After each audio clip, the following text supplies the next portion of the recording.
Welcome back to our channel DMT logics.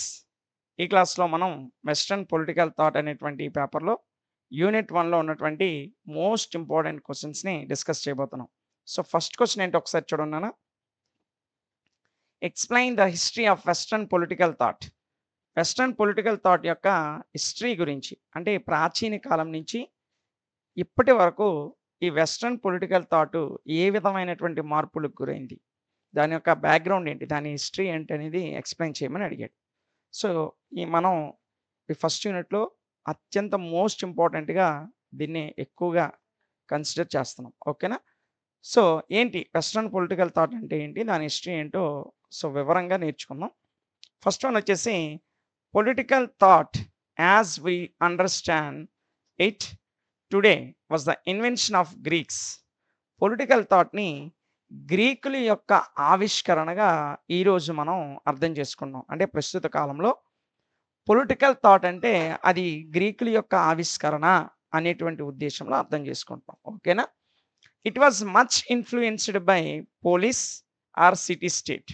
ఈ political thought అనేది ఎక్కువగా పోలీస్ లేదా సిటీ స్టేట్ చేత ఇన్ఫ్లుయెన్స్ అయింది. సిటీ స్టేట్ అంటే నగర రాజ్యాలు అని అర్థం అండి. దీనికే గ్రీకులు పెట్టిన మరొక పేరు ఏంటంటే పోలీస్. దీనికే గ్రీకులు పెట్టినటువంటి మరొక పేరు పోలీస్. సో నగర రాజ్యాలు లేదా పోలీస్ అనేటువంటి పేరుతో ఈ పొలిటికల్ థాట్ అనేది ప్రస్తుత కాలంలో అత్యధికంగా ఇన్ఫ్లుయెన్స్ అవుతుంది. ఇందులో మనం చూసినట్లయితే so let us know in detail what city state means. So అంటే ఈ సిటీ స్టేట్స్ యొక్క అర్థం ఏంటో మనం డీటెయిల్గా నేర్చుకుందాం. సిటీ స్టేట్ అంటే నగర రాజ్యాలు. భారతదేశంలో కూడా పురాతనమైనటువంటి నాగరికతగా హరప్పా నాగరికత లేదా సింధు నాగరికత గురించి చెప్పుకుంటాం. సింధు నాగరికత కూడా పట్టణ నాగరికతే, అంటే పట్టణాలతోటే ఉండేది. గ్రామాలు అనేవి సింధు నాగరికత కాలంలో లేవు, పట్టణాలే ఉండేవి. సో గ్రీకుల కాలంలో కూడా సిటీ స్టేట్ ట్రెడిషనల్ సిస్టమ్ అనేది ఉంది. అసలు ఏంటి సిటీ స్టేట్, దాని యొక్క అర్థం ఏంటో మనం డీటెయిల్గా నేర్చుకునే ప్రయత్నం చేద్దాం. ఓకేనా. సో ప్రొఫెసర్ స్టుడ్ compared the Greek city state with college.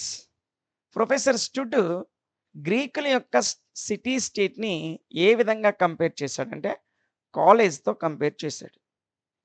So అదేవిధంగా it is the home of all occupations and all mobility with classes the craftsmens and the retailer it said units the Barker. So Barker అనేటువంటి professor ఈ city స్టేట్స్ని ఏ విధంగా consider, ముందుగా మనం professor stood ఏం చెప్పాడని చెప్పాం, గ్రీకుల యొక్క సిటీ స్టేట్ని ఆయన కాలేజ్తో కంపేర్ చేశాడు. బార్కర్ అనేటువంటి ఆయన ఈ యొక్క నాగరికతను ఏ విధంగా చెప్పాడంటే it is the home of all occupations. ఇది అన్ని రకాల వృత్తులకి నిలయము. అంటే గ్రీకుల యొక్క నాగరికత ఇప్పుడు మన ఆక్యుపేషన్స్ ఏవైతే ఉన్నాయో వాటి అన్నిటికీ సంబంధించినటువంటి హోమ్గా, ఒక గృహంగా చెప్తున్నాం. అదేవిధంగా ఆల్ మొబైలిటీస్ విత్ క్లాసెస్, అంటే వివిధ రకాల వర్గాలతో కూడినటువంటి అన్ని రకాల అంశాలకి కూడా ఈ సిటీ స్టేట్, గ్రీకుల యొక్క సిటీ స్టేట్ అనేది ఒక హోమ్గా కన్సిడర్ చేయబడింది. ఓకేనా. Next, Greeks belonged to different professions and classes but were united in common life. ఈ గ్రీకులందరూ కూడా వివిధ రకాలైనటువంటి ప్రొఫెషన్స్కి, వివిధ రకాలైనటువంటి క్లాసెస్కి చెందినటువంటి వారు అయినప్పటికీ కూడా United in common life, common లైఫ్లో వీళ్ళందరూ కూడా కలిసికట్టుగా జీవించేవారు. అంటే ఇప్పుడు భారతదేశంలో భిన్నత్వంలో ఏకత్వం ఏ విధంగా ఉందో గ్రీకుల కాలంలో కూడా డిఫరెంట్ ఆక్యుపేషన్స్, డిఫరెంట్ క్లాసెస్ ఉండేవి. అయినప్పటికీ కామన్ లైఫ్ విషయానికి వచ్చేసరికి వీళ్ళందరూ ఒక యూనిట్గా ఉండేవారు, అంటే కలిసికట్టుగా జీవించేవారు. ఓకేనా. నెక్స్ట్, ఇక్కడ మనం చూసుకున్నట్లయితే common life and common bed, they believed that they all had one speech and establishment of goods and sacrifices in common and habits of life after the same fashion. మనం అందరం రక్తంలోనూ, మనం అందరం వివిధ రకాల వృత్తుల్లోనూ, లేదంటే మన యొక్క ఆక్యుపేషన్స్లోనూ, కామన్ లైఫ్లోనూ అందరూ కూడా ఒకే రకమైన సేమ్ ఫ్యాషన్ని కలిగి ఉన్నాం. ఇలాంటి భావజాలంతో గ్రీకులు ఉండేవారు. ఓకేనా. సో అదేవిధంగా దేర్ వర్ గవర్నమెంట్స్, వాళ్ళ యొక్క గవర్నమెంట్స్ కూడా డిఫరెంట్గా ఉండేవి. ఆ గవర్నమెంట్ సిస్టమ్స్ మనం చూసినట్లయితే మోనార్కీ ఉండేది. అంటే రాచరికం ఉండేది. డిక్టేటర్‌షిప్ ఉండేది గ్రీకుల్లో. నియంతృత్వం ఉండేది. అదేవిధంగా అరిస్టోక్రసీ, డెమోక్రసీ ఇలాంటి డిఫరెంట్ డిపార్ట్మెంట్స్ గవర్నమెంట్‌కి సంబంధించిన ప్రభుత్వ వ్యవస్థలు వివిధ రకంగా అంటే రాచరికం నుంచి ప్రజాస్వామ్యం వరకు వివిధ రకాల గవర్నమెంట్స్ అనేవి గ్రీస్‌లో మనం గ్రీకు దేశాల్లో చూస్తూ ఉంటాం. ఓకేనా? అదేవిధంగా ఇన్ డిఫరెంట్ సిటీ స్టేట్స్ అంటే వేరు వేరు రాజ్యాల్లో వేరు వేరు రకాలైనటువంటి ఈ నగర రాజ్యాలకు సంబంధించి వేరు వేరు ప్రభుత్వాలు ఉండేవి. Athens and Sparta were very popular and powerful city states of the day. అయితే అక్కడ ఉన్నటువంటి డిఫరెంట్ సిటీ స్టేట్స్‌లో చాలా పాపులర్ అయినటువంటి సిటీ స్టేట్స్‌గా మనం వేటిని చెప్తామంటే, ఈ గ్రీస్‌లోని ఏథెన్స్ అని, అదే విధంగా స్పార్టా అని. ఈ రెండిటిని కూడా పాపులర్ సిటీ స్టేట్స్‌గా, పవర్‌ఫుల్ సిటీ స్టేట్స్‌గా అంటే ఎక్కువ ప్రాముఖ్యం పొందినవి, అత్యంత శక్తివంతమైనవి. ఈ రెండిట్లుగా మనము ఏ అంటే పవర్‌ఫుల్ మరియు పాపులర్. ఈ 2 కలిగినటువంటి సిటీ స్టేట్స్‌గా మనం ఏథెన్స్‌ని మరియు స్పార్టాని చెప్పుకుంటాం. ఓకేనా? మరి దీని యొక్క ఫీచర్స్ ఒకసారి చూసినట్లయితే, the following are the unique features of Greek city states. Greek city స్టేట్స్‌కి సంబంధించి కొన్ని రకాలైనటువంటి ఫీచర్స్ కిందన మనం డిస్కస్ చేసాం. సో, అందులో మొదటిగా మనం స్మాల్ స్టేట్స్. ఈ సిటీ స్టేట్స్‌లో ప్రధానమైనటువంటి మెయిన్ ఫీచర్‌గా ఏం చెప్తామంటే స్మాల్ స్టేట్స్ చిన్న చిన్న రాజ్యాలుండేవి.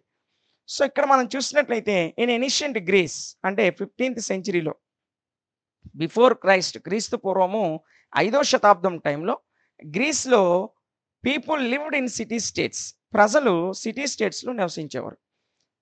City states were much more than a city and a great deal more than state.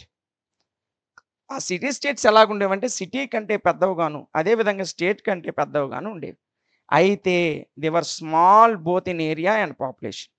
So, పెద్దవిగా స్టేట్స్ కంటే, సిటీస్ కంటే పెద్దవిగా ఉన్నాయని చెప్పినప్పటికీ, ఏరియా ప్రకారంగా చూసినా, పాపులేషన్ ప్రకారంగా చూసినా, అంటే జనాభా ప్రాతిపదికన చూసినా, లేదంటే వైశాల్యం అంటే ఆ ఏరియాని మనం ప్రామాణికంగా తీసుకొని చూసినా, ఇవి చాలా చిన్నవిగా ఉండేవి సిటీ స్టేట్స్ అనేవి.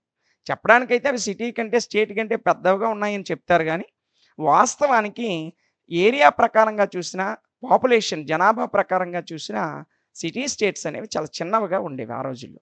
ఓకేనా? Next Greeks called them police. ఈ సిటీ స్టేట్స్‌ని గ్రీకులు ఏమని పిలిచేవారంటే పోలీస్ అనే పేరుతో పిలిచేవారు. ఓకేనా? Next people with common on ancestry lives in them. People సాధారణంగా వారి పూర్వీకులు నివసించినట్టు ఇక్కడ యాన్సెస్ట్రీ అంటే పూర్వీకులం. వాళ్ళు పూర్వీకులు నివసించినటువంటి ప్రాంతాలను ఆధారంగా చేసుకొని ఆయా సిటీ స్టేట్స్‌లో నివసిస్తూ ఉండేవారు గ్రీకులు. ఓకేనా? Next generally A city state consisted of 20,000 people. But Athens and about 2.5 lakhs people. సాధారణంగా ఏ సిటీ స్టేట్‌ని చూసుకున్నా ఎంతమంది ప్రజలు ఉండేవారంటే 20,000 మంది ప్రజలు మాత్రమే ఉండేవారు. కానీ ఒక్క ఏథెన్స్‌లో మాత్రము 2.5 లక్షలకు పైగా జనాభా ఉండేవారు. 2.5 లక్షలకు పైగా. అంటే ఏథెన్స్ అనేది అందుకే అంత పవర్‌ఫుల్‌గా, అంత పాపులర్‌గా ఉన్నటువంటి సిటీ స్టేట్. ఓకేనా? Next only 3 city states Athens, అదేవిధంగా సరాకస్ అండ్ ఆక్రాగస్. ఈ 3 సిటీ స్టేట్స్ ఏథెన్స్, సెరాకస్ అండ్ ఆక్రాగస్ ఈ 3 కూడా 20,000 మంది కంటే ఎక్కువ సిటిజన్స్‌ని కలిగి ఉండేవి. అందులో ఏథెన్స్ ఒక్కటే 2.5 లక్షల మంది జనాభాను కలిగి ఉండేది. ఓకేనా? Next Greeks were for small families. Greeks కూడా చాలా చిన్న చిన్న కుటుంబాలు. ఇంతమంది జనాభా ఉన్నప్పటికీ కూడా ప్రతి కుటుంబంలో తక్కువ మంది జనాభా ఉండేవారు. అంటే తల్లి, తండ్రి, ఒక కుమారుడో లేదా ఒక కుమార్తె ఒకే ఒక చైల్డ్‌ని కలిగి ఉండేవారు. Some writers opined for one child family. కొంతమంది రైటర్స్ ప్రకారం చూసుకున్నట్లయితే గ్రీకులు కేవలం ఒకే ఒక బిడ్డను కలిగి ఉండేవారు. Either boy or girl. అమ్మాయి అయినా, అబ్బాయి అయినా ఫ్యామిలీలో ఒక్క బిడ్డ మాత్రమే ఉండేవారు గ్రీకుల కాలంలో. సో, ఇక్కడ most of the states had constitutions. ప్రతి సిటీ స్టేట్‌కి కూడా చాలా వరకు అన్ని సిటీ స్టేట్స్ కూడా రాజ్యాంగాలను కలిగి ఉండేవి. ప్రతి సిటీ స్టేట్‌కి ఒక రాజ్యాంగం ఉండేది. ఓకేనా? Next Aristotle studied 158 such constitutions. ఈ సిటీ స్టేట్స్‌కి సంబంధించిన రాజ్యాంగాల్లో దాదాపు 158 రాజ్యాంగాలని ప్రొఫెసర్‌గా చెప్పబడినటువంటి, తత్వవేత్తగా చెప్పబడినటువంటి ఫిలాసఫర్ అరిస్టాటిల్ గారు దాదాపు 158 రాజ్యాంగాలను అధ్యయనం చేశారు. ఓకేనా? నెక్స్ట్ ఇక రెండో ఫీచర్‌గా మనం చూసుకున్నట్లయితే all in all. All in all. Greeks worshipped the same god and followed the same religion. గ్రీకులందరూ కూడా ఒకే దేవుడిని ఆరాధించేవారు. అందరూ ఒకే మతానికి చెందినవారు. అదేవిధంగా city state was everything to them. వారికి సిటీ స్టేట్, వాళ్ళు ఏ సిటీ స్టేట్‌లో నివసిస్తున్నారో అదే వారికి సర్వస్వంగా భావించేవారు. ఓకేనా? Next it was their church. అదే వాళ్ళకి చర్చు. అదే వాళ్ళకి క్లబ్బు. అదే వారికి స్కూలు. అదే ఎథికల్ ఇన్‌స్టిట్యూషన్ అండ్ హోమ్. వారు నివసిస్తున్నటువంటి సిటీ స్టేటే వారికి సర్వస్వం. ఆ సిటీ స్టేట్‌నే వారు చర్చ్ గాను, ఆ సిటీ స్టేట్‌నే వారు క్లబ్బు, సంఘం గాను, ఆ సిటీ స్టేట్‌నే వారు ఒక స్కూల్ గాను, ఆ సిటీ స్టేట్‌ని ఎథికల్ ఇన్‌స్టిట్యూషన్ అంటే విలువలతో కూడినటువంటి వ్యవస్థ గాను, ఆ సిటీ స్టేట్‌నే వారి యొక్క హోమ్ గాను అంటే వారి గృహంగాను భావించేవారు. It aim was to promote justice and goodness among people.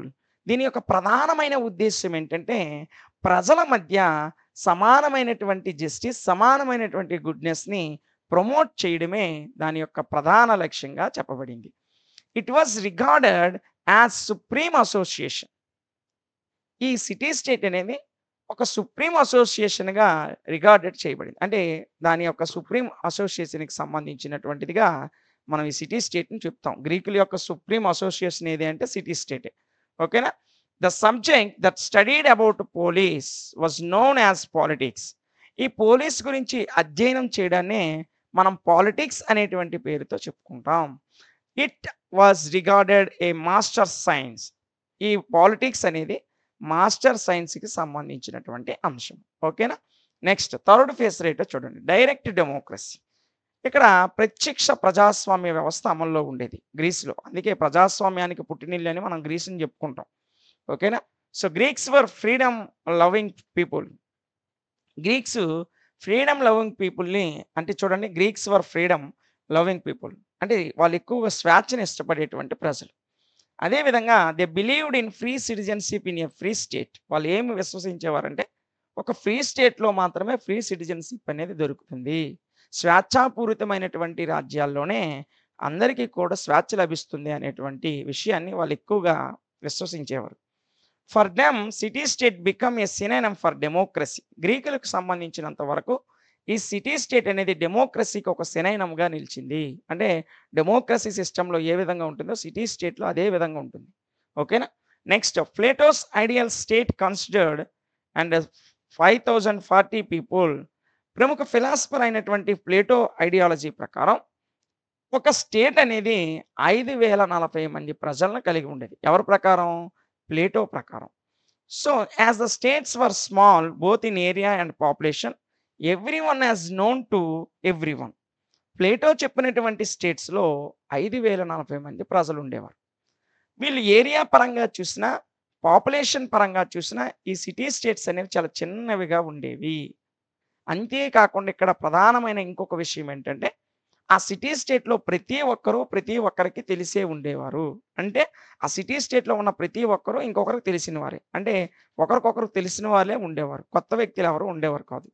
Next they developed close and intimate relationship among the people. వారి మధ్య చాలా అవినాభావ సంబంధం కలిగినటువంటి, చాలా దగ్గర సంబంధాలతో కూడినటువంటి రిలేషన్‌షిప్ అనేది డెవలప్ అయింది. They met A particular place and discussed the problems of their city state and found solution to them. వాళ్ళందరూ ఒక పర్టిక్యులర్ ప్లేస్‌లో మీట్ అయ్యి, ఆ యొక్క సిటీ స్టేట్‌కి సంబంధించినటువంటి ప్రాబ్లమ్స్, ఇష్యూస్ ఏవైతే ఉన్నాయో వాటి మీద డిస్కస్ చేసుకొని, దానికి సొల్యూషన్స్ అనేవి ఫైండ్ ఔట్ చేసేవారు. అంటే ఈ సమస్యలు మనం ఎలా పరిష్కరించాలి అని చెప్పి వాళ్ళే డిస్కషన్ చేసుకొని చివరికి వారే సొల్యూషన్ కనుగొనేవారు. Citizenship was a function almost a profession to the Greeks. గ్రీక్స్‌కి సంబంధించినంత వరకు, గ్రీకులకు సంబంధించినంత వరకు సిటిజన్‌షిప్ అనేది ఒక ఫంక్షన్. అది ఒక విధిగా, ఒక బాధ్యతగా నిర్వహించేవారు. ఆల్‌మోస్ట్ ఎ ప్రొఫెషన్, ఒక ప్రొఫెషన్‌గా. అంటే వాళ్ళు ఆ యొక్క సిటిజన్‌షిప్‌ని, పౌరుషత్వాన్ని ఏ విధంగా తీసుకునేవారంటే, ఒక ఫంక్షన్ గాను, ఒక ప్రొఫెషన్ గాను భావించేవారు. ఆ వారసత్వం, ఆ స్టేట్‌కి సంబంధించిన సిటిజన్‌షిప్ అనేది ఒక ఫంక్షన్‌గా, ఒక ప్రొఫెషన్‌గా భావించేవారు గ్రీకులందరూ కూడా. But there we should remember one thing. అయితే ఇక్కడ మనం ఒక విషయం గుర్తుంచుకోవాలి. అదేంటంటే, in ancient Greece there were at least 2 slaves for every freeman. So, ప్రాచీన గ్రీకులకు సంబంధించినటువంటి విషయాన్ని మనం ఒకసారి జాగ్రత్తగా చూసినట్లయితే, ప్రతి ఫ్రీమెన్ అంటే స్వేచ్ఛగా ఉండేటువంటి ఒక వ్యక్తి కనీసం ఇద్దరు బానిసలను కలిగి ఉండేడు. 2 స్లేవ్స్, ఇద్దరు బానిసల్ని కలిగి ఉండేవాడు. అదే విధంగా slaves had no political rights. ఈ బానిసలకి ఏ విధమైనటువంటి పొలిటికల్ రైట్స్ లేవు. Women, foreigners and workers also were denied the political rights. గ్రీకులకు సంబంధించి బానిసలకు ఏ విధమైన హక్కులు లేవు. అదే విధంగా స్త్రీలకు హక్కులు లేవు. ఫారినర్స్, విదేశీయులు గాని, వేరే ప్రాంతానికి, వేరే సిటీ స్టేట్‌కి సంబంధించిన వాళ్ళకి గాని, ఆ సిటీ స్టేట్‌లో ఏ విధమైనటువంటి హక్కులు లేవు.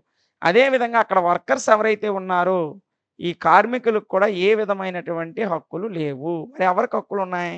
ఆ సిటీ స్టేట్స్‌లో సంబంధించి ఎవరైతే ఫ్రీమెన్స్ అంటే ఒక కుటుంబంలో మగవాడు, పురుషుడు ఎవరైతే ఉన్నాడో, ఆయనకి మాత్రమే ఆ సిటీ స్టేట్‌కి సంబంధించి రైట్స్ అనేవి ఉండేవి. ఆయన ఆధీనంలో ఉన్నటువంటి బానిసలకు గాని, అతని కుటుంబంలో ఉన్న స్త్రీలకు గాని, ఆ యొక్క ప్రాంతంలో ఉన్న ఫారినర్స్‌కి గాని, అతని దగ్గర పనిచేసే వర్కర్స్‌కి గాని ఎవరికీ పొలిటికల్ రైట్స్ అనేవి లేవు. ఓకేనా? ఈ విషయం గుర్తుపెట్టుకోండి. And Greeks believed in limited citizenship. గ్రీకులు ప్రధానంగా లిమిటెడ్ సిటిజన్‌షిప్‌ని ఎక్కువగా నమ్మేవారు. ఓకేనా? అంటే అందరికీ సిటిజన్‌షిప్ అనేది ఉండకూడదు. లిమిటెడ్ సిటిజన్‌షిప్ అంటే కొంతమందికి మాత్రమే సిటిజన్‌షిప్ అనేది కల్పించబడాలి అనే విషయాన్ని వీళ్ళు ఎక్కువగా విశ్వసించేవారు. ఓకేనా? నెక్స్ట్ ఇందులో స్లావరీ ఇంకొక ముఖ్యమైన ఫీచర్ ఏంటంటే స్లావరీ బానిసత్వం. ఏంటి ఒకసారి చూద్దాం. Slavery was another feature of city states. ఈ సిటీ స్టేట్స్‌కి సంబంధించి మరొక ముఖ్యమైనటువంటి ఫీచర్‌గా మనం ఈ స్లావరీని చెప్పుకుంటాం. ఏంటి అంటే generally speaking the ancient Greeks were divided into the 3 classes. First one వచ్చేసి landlords, middle class people and third one వచ్చేసి స్లేవ్స్. గ్రీకులకు సంబంధించి ప్రజలు 3 రకాలుగా వర్గీకరించబడ్డారు. అందులో మొదట వాళ్ళు ల్యాండ్ లార్డ్స్. ల్యాండ్ లార్డ్స్ అంటే భూస్వాములు. వీళ్ళ తర్వాత రెండో వాళ్ళు మిడిల్ క్లాస్. తరు థర్డ్ క్లాస్ వచ్చేసి స్లేవ్స్ బానిసలు. ఈ మిడిల్ క్లాస్ వాళ్ళు వాళ్ళ భూములతో పాటు ల్యాండ్ లార్డ్స్ యొక్క భూముల్ని పండించుకునేవారు. ఈ ల్యాండ్ లార్డ్స్ తమ భూమిని మిడిల్ క్లాస్ వాళ్ళకి ఇచ్చేవారు. అదే కాకుండా ఈ మిడిల్ క్లాస్ వాళ్ళు భూమిని సాగు చేయడం కొరకు మూడో వర్గానికి చెందినటువంటి స్లేవ్స్ ఎవరైతే ఉన్నారో ఆ బానిసలను ఉపయోగించుకునేవారు. ఈ విధంగా గ్రీకుల యొక్క సిటిజన్‌షిప్ అనేది ఉండేది. So while a chair or a bench is called lifeless object, slaves were called objects with life. ఇక్కడ చైర్ గాని, బెంచ్ గాని ఏ విధంగా పిలవబడేదంటే, చైరు, బెంచ్ అంటే సమూహం అండి. అంతేగాని ఇంట్లో చైరు, బెంచ్ అని కాదు. So, while a chair or bench is called a lifeless object. ఒక లైఫ్‌లెస్ ఆబ్జెక్ట్‌గా అంటే ప్రాణం లేనటువంటి జీవులు ఏవైతే ఉంటాయో, ఈ బానిసల సమూహము కూడా ఆ విధంగానే పిలవబడేది. అంటే ఇక్కడ చైర్స్, బెంచెస్ అనేవి ఒక సమూహానికి సంబంధించినవి. అంటే ఒక డైనింగ్ టేబుల్ చుట్టూ చైర్స్, ఒక బెంచ్ చుట్టూ చైర్స్ వేస్తాం. వాటికి ప్రాణం ఉంటుందా? ఉండదు. వాటిని మన అవసరం కోసం ఉపయోగించి మళ్ళీ అవసరం తీరిన తర్వాత అక్కడ పెడతాం. లేకపోతే ఆటి పని లేనంత వరకు అవి అక్కడే ఉంటాయి. అలాగే బానిసలు కూడా వారికంటూ ప్రత్యేకమైనటువంటి అభిప్రాయాలు, హక్కులు ఉండేవి కాదు. ఒక చైరు, ఒక బెంచ్ ఏ విధంగా లైఫ్‌లెస్ అంటే ప్రాణం లేకుండా ఉంటాయో, అదే విధంగా వీళ్ళు కూడా ప్రాణం ఉన్నటువంటి వస్తువులు. వాటికి ప్రాణం లేకుండా అలా పడి ఉంటాయి. బానిసలు ప్రాణం ఉండి అలా పడి ఉంటారు. ఇది దాని అర్థం. అంటే గ్రీకుల కాలంలో ఒక చైరు, ఒక బెంచు ఏ విధంగా అయితే కన్సిడర్ చేస్తామో, ఈ స్లేవ్స్ యొక్క సమూహం ఏదైతే ఉందో, ఈ బానిసల యొక్క సమూహాన్ని కూడా ఆ విధంగానే చూసేవారు. ప్రాణము ఉన్న వస్తువులివి. చైరు, బెంచు ప్రాణం లేని వస్తువులు. వీళ్ళేమో ప్రాణం ఉన్న వస్తువులు. అంతేనా? ఓకేనా? అర్థమైంది కదా! Next. They worked in the houses and the farms of their masters.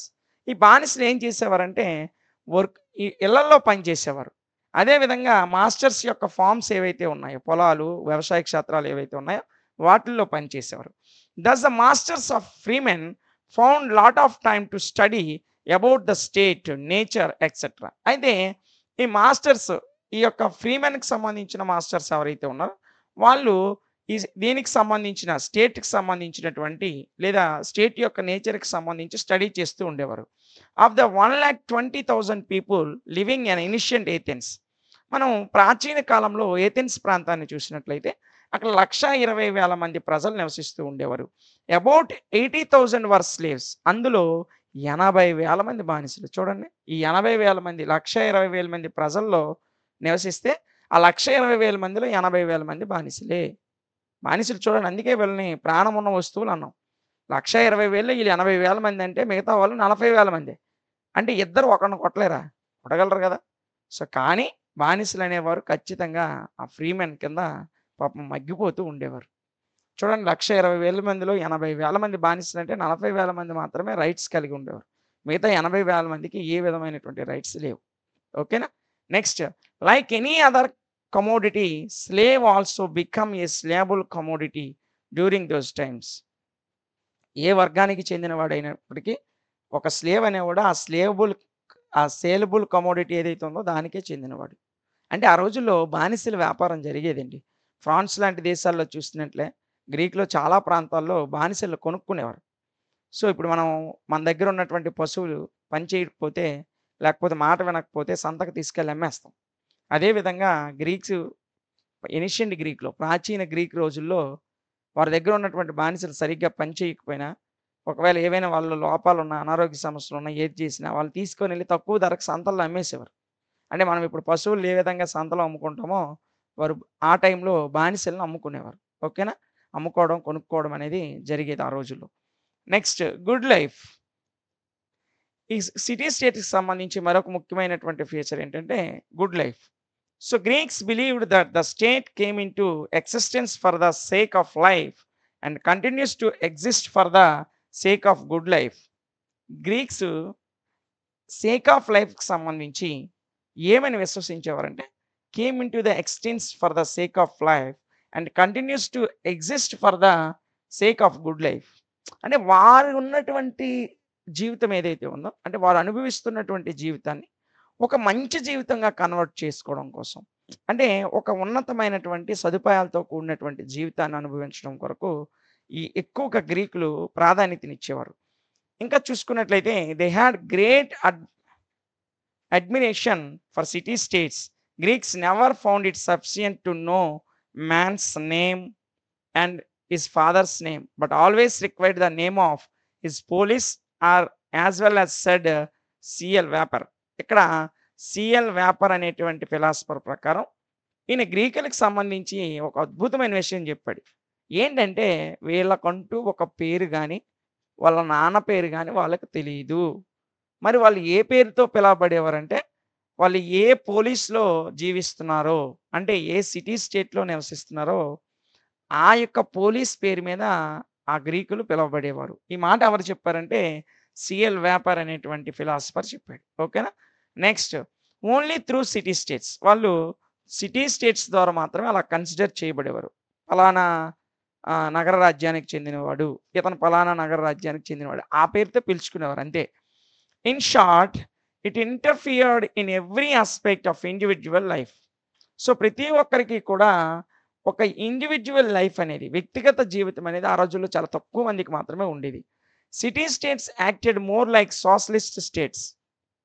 City states అనేవి ఏ విధంగా ఉండేవంటే like socialist states. Socialist states ఏ విధంగా ఉండేవో సిటీ స్టేట్స్ కూడా అదే విధంగా ఉండేవి. Purpose of the state was not different from the purpose of the individual. ఈ విషయాన్ని బ్రేకర్ అనేటువంటి వ్యక్తి చెప్పాడు. ఏం చెప్పాడంటే, పర్పస్ ఆఫ్ ద స్టేట్, ఒక స్టేట్ యొక్క పర్పస్ అనేది not different from the purpose of the individual. Individuals అంటే వ్యక్తిగతంగా ఎవరి పర్పస్ వాళ్ళకు ఉంటుంది.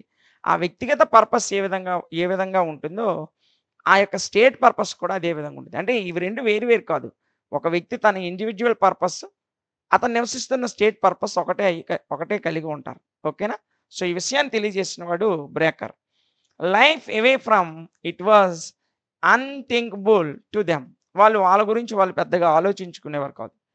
And Aristotle said that who does not need a state must be either a good or A best. Aristotle ప్రకారం ఎవరు కూడా గాడ్‌కి సంబంధించి గాని, లేదంటే బీస్ట్ వారికి సంబంధించినటువంటి ఆరాధనలకు సంబంధించి గాని ప్రధానంగా విలువనిచ్చేవారు కాదు. అంటే వారికి వ్యక్తిగత ఆరాధనలు, ఇప్పుడు మనం గుడికెళ్ళిపోవడం, లేదంటే చర్చ్‌కెళ్ళిపోవడం, మసీదుకెళ్ళిపోవడం, మనకు సంబంధించిన ఆరాధనలు మనకు తీసుకోవడం, ఇవి ప్రధానంగా ఎక్కువున్నాయి మనకి. కానీ గ్రీకుల్లో ఒకే దేవుడిని ఆరాధించేవారు, ఒకే మతానికి చెందేవారు. కాబట్టి అక్కడ ఏ విధమైనటువంటి చూడండి అరిస్టాటిల్ ఏం చెప్పాడు? Aristotle said that he who does not need a state, ఎవరు కూడా state does not need a state, అంటే ఒక స్టేట్‌ని కలిగి ఉండేటువంటి అవసరం ఎవరికీ లేదు. ఎందుకంటే వాళ్ళందరూ కూడా either a god or beast, అంటే ఒక స్టేట్‌కి సంబంధించి గాడ్‌ని కలిగి ఉండడం. ఒక నగర రాజ్యానికి ఒక రాజు, ఒక దేవుడు, లేదా ఇంకొక ప్రాంతంలో ఇంకొక దేవుడు, లేకపోతే ఇంకొక రకమైనటువంటి ఆరాధన. ఈ విధమైనటువంటి కన్సిడరేషన్ అనేది గ్రీకులకి సంబంధించి సిటీ స్టేట్స్‌లో లేదు. అందుకే ముందే మనం ఒక పాయింట్ చెప్పాం. గ్రీకులు ఒకే దేవుడిని ఆరాధించేవారు, ఒకే మతానికి చెందినవారు. వాళ్ళు ఏ సిటీ స్టేట్‌కి చెందిన వాళ్ళైనా. ఓకేనా? Next secular outlook. Greeks were secular and open minded people. Greeks అనేవారు సెక్యులర్‌గా ఉండేవారు. అంటే మత ప్రాతిపదికన వేరు చేసుకోవడం, లేదా వారి ఆరాధనలు బట్టి సెక్యులరిజం మన ఇండియాలో కూడా ఉంది. సో, అన్ని మతాలకి మనం ప్రాధాన్యత ఇస్తాం. ఏ మతము గొప్పది కాదు. ఏ మతం కూడా ప్రాధాన్యత ఇవ్వము. అందరిని సమానంగా కన్సిడర్ చేస్తామనే ఉద్దేశంతో భారత రాజ్యాంగంలో సెక్యులర్ అనే పదాన్ని చేర్చాం. గ్రీకులు మనకంటే కొన్ని వందల సంవత్సరాల ముందే సెక్యులర్‌గా ఉండేవారు. ఓకేనా? Next they had supreme place for the individual. ప్రతి వ్యక్తికి కూడా ఒక సుప్రీం ప్లేస్, అంటే వ్యక్తిగతంగా ప్రతి ఒక్కరు ఒక సుప్రీం ప్లేస్‌ని కలిగి ఉండేవారు. ఏ గ్రేట్ ప్యాషన్ ఫర్ క్రిటిసిజం. అక్కడ క్రిటిసిజానికి సంబంధించి ఒక పెద్ద ప్యాషన్ ఉండేదండి. అంటే క్రిటిసిజం అనేది వాళ్ళకి ఒక పెద్ద ప్యాషన్‌గా ఉండేది. ఫ్యాషన్ కాదు, passion. They gave they regarded the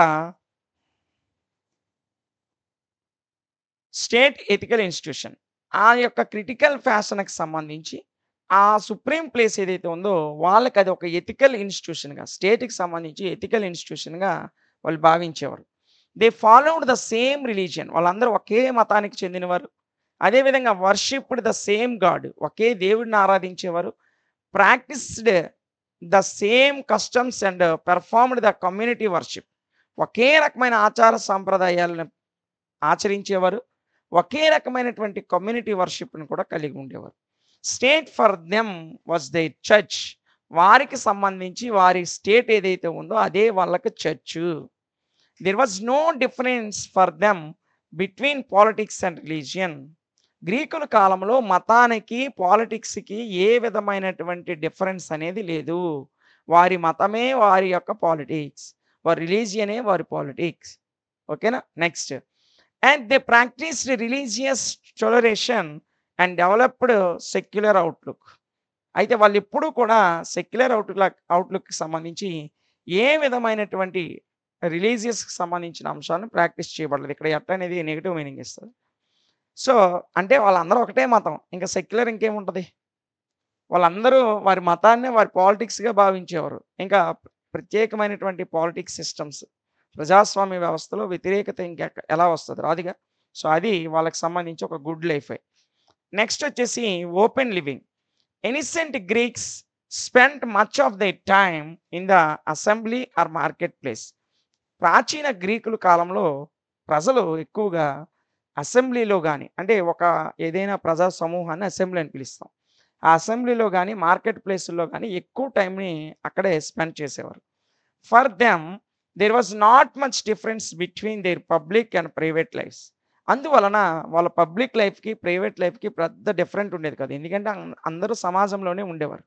so, అందువల్ల పబ్లిక్ లైఫ్‌కి, ప్రైవేట్ లైఫ్‌కి పెద్దగా తేడా ఏం లేదు. As priceless and Pericles said, "he who did not evince an interest in public affairs was a useless character." ఇక్కడ పెరిక్లస్ ఏం చెప్తున్నాడంటే, హీ ఎవరైతే who did not evince any interest in public affairs, ఎవరైతే పబ్లిక్ అఫైర్స్‌లో పెద్దగా ఆసక్తి చూపించరో వాళ్ళని ఒక యూజ్‌లెస్ క్యారెక్టర్‌గా చూసేవారు. ఈ మాట చెప్పింది Pericles. The Greek word to live, గ్రీక్‌లో టు లివ్ అనేటువంటి పదం ఏదైతే ఉందో అది దాని అర్థం ఏంటంటే means to take part in community life. బ్రతకడం అంటే కమ్యూనిటీ జీవితం, సంఘముతో బతకడం అనేటువంటి అర్థాన్ని తెలియజేస్తుంది. గ్రీక్ వర్డ్ అయినటువంటి టు లైఫ్ అనే పదము ఏం అర్థాన్ని ఇస్తుందంటే కమ్యూనిటీ లైఫ్ అనేటువంటి అర్థాన్ని ఇస్తుంది. ఓకేనా? So city state was their house, school, church, ethical institution. వారు నివసిస్తున్న సిటీ స్టేటే వాళ్ళకి స్కూల్ అయినా, హౌస్ అయినా, చర్చ్ అయినా, ఎథికల్ ఇన్స్టిట్యూషన్ అయినా ఏదైనా వారు నివసిస్తున్న సిటీ స్టేటే. In short they had no personal or private life. అందువలన ఏ వ్యక్తికి కూడా పర్సనల్ లైఫ్ కానీ ప్రైవేట్ లైఫ్ కానీ అంటే పర్సనల్ జీవితాలు ప్రైవేట్ జీవితాలు అనేవి వారికి ఉండేవి కాదు. ఎవరికి? గ్రీకులకి. ఓకేనా? నెక్స్ట్ డిఫరెంట్ ప్రొఫెషన్స్, వివిధ రకాల వృత్తులు కలిగి ఉండేవారు. అవేంటి ఒకసారి చూద్దాం. There was no functional differentiation at that time. ఆ రోజుల్లో ఏ విధమైనటువంటి ఫంక్షనల్ డిఫరెన్షియేషన్ అనేది లేదు. One could work as a soldier for some time and as a judge for some other time. ఒకసారి అతనే సోల్జర్గా ఉండేవాడు, కొన్నిసార్లు అతనే జడ్జిగా ఉండేవాడు. అలా ఉండేది గ్రీకుల్లో. Aliens, womens, slaves etcetera. అయితే ఇక్కడ కొంతమందికి అయితే హక్కులు అనేవి లేవు. మనం ముందే చెప్పుకున్నాం. ఉమెన్స్కి కానీ, వర్కర్స్కి కానీ, స్లేవ్స్కి కానీ ఆ యొక్క హక్కులు అనేవి లేవు. Were not treated as citizens. వీళ్ళని సిటిజన్స్గా కూడా ట్రీట్ చేసేవారు కాదు. కేవలం ఫ్రీ మెన్స్, ల్యాండ్ లార్డ్స్ మాత్రమే సిటిజన్స్గా కన్సిడర్ అయ్యేవారు. So a way of life. Next feature ఏంటి? A way of life for Greek city state was not just a collection of some people. Greek city state అనేది కొంతమంది ప్రజల సమూహం అయితే కాదు. It stood for the highest ethical values. ఇది highest ethical వాల్యూస్ని కలిగి ఉండేది. ఓకేనా? Next it was not an organisation but an organism, A moral organism. కేవలం గ్రీక్స్ యొక్క సిటీ స్టేట్ అనేది ఒక ఆర్గనైజేషన్ మాత్రమే కాదు, ఇది ఒక ఆర్గానిజం. సో ఈ మాట ఎవరు చెప్పారంటే ప్రొఫెసర్ బండారి. ప్రొఫెసర్ బండారి ఈ మాట చెప్పిన వ్యక్తి పేరు అది professor Bhandari. State was not a source for sharing powers or exercising authority for the Greeks. State అనేది కేవలం పవర్స్ని షేర్ చేసేది మాత్రమే కాదు, exercising authority for the Greeks. గ్రీక్స్కి అథారిటీని ఎక్సర్సైజ్ చేసేటువంటి ఒక institute. And it was a manner of life. ఇది ఒక జీవిత విధానం. ఎవరికి? గ్రీక్స్కి. ఓకేనా? For them state was individual writ large true, it become a community, a commonwealth or republic. గ్రీకులకు సంబంధించి సిటీ స్టేట్ అనేది ఒక కామన్ వెల్త్ అంటే ఒక ఉమ్మడి సంపద, లేదంటే ఒక రిపబ్లిక్, ఒక గణతంత్ర వ్యవస్థ. కాబట్టి గ్రీకులు సిటీ స్టేట్ని అంత ప్రాముఖ్యత ఇచ్చేవారు. అందుకే వాళ్ళకి ప్రైవేట్ లైఫ్కి పర్సనల్ లైఫ్కి డిఫరెన్స్ అనేది లేకుండా, ప్రైవేట్ లైఫ్కి పబ్లిక్ లైఫ్కి డిఫరెన్స్ అనేది లేకుండా పోయింది. ఓకేనా? సో ఇది గ్రీకులకు సంబంధించిన history of political thought. Explain the main features of Greek political thought. Greek political థాట్కి సంబంధించి మెయిన్ ఫీచర్స్ని ఎక్స్ప్లెయిన్ చేయమని అడిగాడు. ఆల్రెడీ దీనికి సంబంధించినటువంటి మ్యాటర్ని మనం ఆల్రెడీ ఫస్ట్ క్వశ్చన్లో డిస్కస్ చేసాం. సో కాబట్టి ఇక్కడ మనకు చాలా ఈజీగానే ఉంటుంది. ఒక 15 నిమిషాలు మీ కాన్సన్ట్రేషన్ క్లాస్ మీద పెడితే ఈజీగా వచ్చేస్తుంది. ఓకేనా? సో చూడండి, political thought as we understand it today had begun with the Greeks.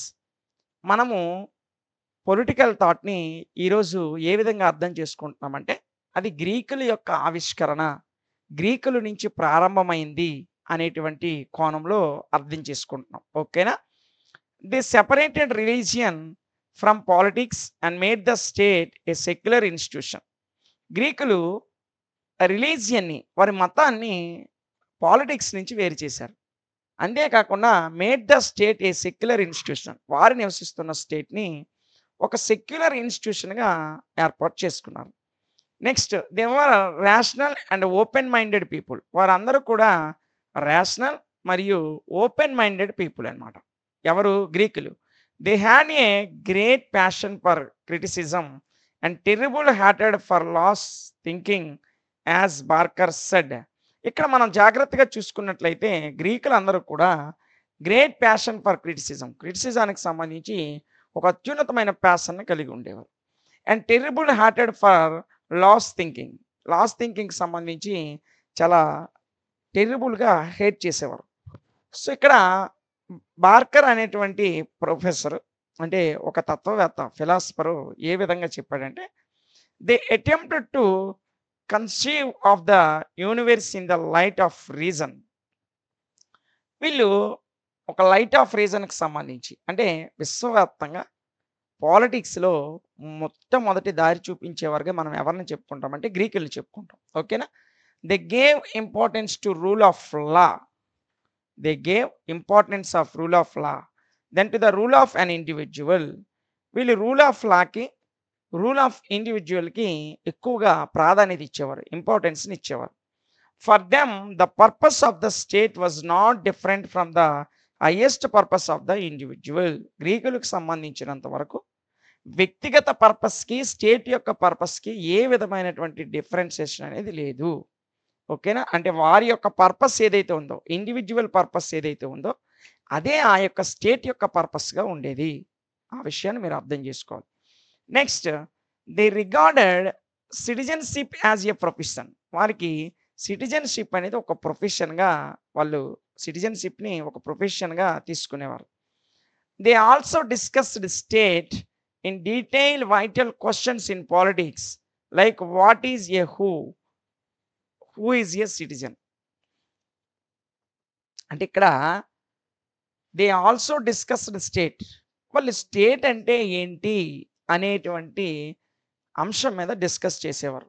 అదేవిధంగా in a detail vital questions in politics. పాలిటిక్స్‌లో కొన్ని ప్రధానమైనటువంటి క్వెషన్స్ ఏసుకునేవారు. దానికి ఉదాహరణగా మనం ఏం చెప్తామంటే, what is state? Who is a citizen? What are the features of an ideal state? What is the relation between the individual and the state etcetera. ఇలాంటి ప్రశ్నలన్నీ కూడా గ్రీకులు డిస్కస్ చేసేవారు. ఈ ప్రశ్నలు వేసుకొని ఆ అంశాల మీద డిస్కస్ చేసేవారు. ఓకేనా? Next reasons for the growth. గ్రీకులకు సంబంధించి వారి గ్రోత్‌కి సంబంధించిన రీజన్స్ మనం చూసుకున్నట్లయితే, these then are the important reasons for the growth of political thought in Greece. గ్రీస్‌లో పొలిటికల్ థాట్ అనేది గ్రోత్ అవ్వడానికి, అభివృద్ధి చెందడానికి కారణాలేంటంటే, ఈ కిందన కొన్ని కారణాలు మెన్షన్ చేశాం. అవేంటో ఒకసారి చూద్దాం. ఇందులో ఫస్ట్ వన్ గనుక మనం చూసినట్లయితే హోమ్ రూల్. అంటే కుటుంబ పాలన అనేది గ్రీకుల యొక్క పొలిటికల్ థాట్ గ్రోత్‌కి సంబంధించి చాలా ముఖ్యమైన పాత్ర పోషించింది. So, home rule self sufficiency became the guiding principles. Guiding ప్రిన్సిపల్స్‌కి అనుగుణంగా హోమ్ రూల్ అనేది చాలా ప్రాముఖ్యత కలిగి ఉండేది గ్రీకుల కాలంలో. అదే విధంగా rational thinking and reformative outlook. So, వీళ్ళ యొక్క పొలిటికల్ థాట్ గ్రోత్‌లో ఇంకొక ముఖ్యమైనటువంటి అంశం ఏంటంటే రేషనల్ థింకింగ్. అదే విధంగా ఫార్మేటివ్ అవుట్‌లుక్. ఓకేనా? Next they made a disp they made a dispassionate study of a different systems and laid down some general principles. కొన్ని సాధారణ సూత్రాలకు అనుగుణంగా వాళ్ళందరూ కూడా dispassionate study of different systems, వివిధ రకాల సిస్టమ్స్‌కి సంబంధించి ఒక కూలంకషమైనటువంటి స్టడీని, అధ్యయనాన్ని కలిగి ఉండేవారు. Next they had abundant for self respect and hated for imitations. వాళ్ళు ఒక సెల్ఫ్ రెస్పెక్ట్‌ని కలిగి ఉండేవారు. ఇమిటేషన్‌ని ఎక్కువగా ఇష్టపడేవారు కాదు. City states like Athens and Sparta developed unique centres of the growth of political thought. So, political థాట్‌కి సంబంధించి అభివృద్ధి చెందినటువంటి సిటీ స్టేట్స్‌గా మనము ప్రధానంగా ఏథెన్స్ మరియు స్పార్టాల్ని ఈ అభివృద్ధి చెందిన కేంద్రాలుగా చెప్పుకుంటాం గ్రీకుల కాలానికి. So, great writers like Socrates, Plato and Aristotle became its founding fathers.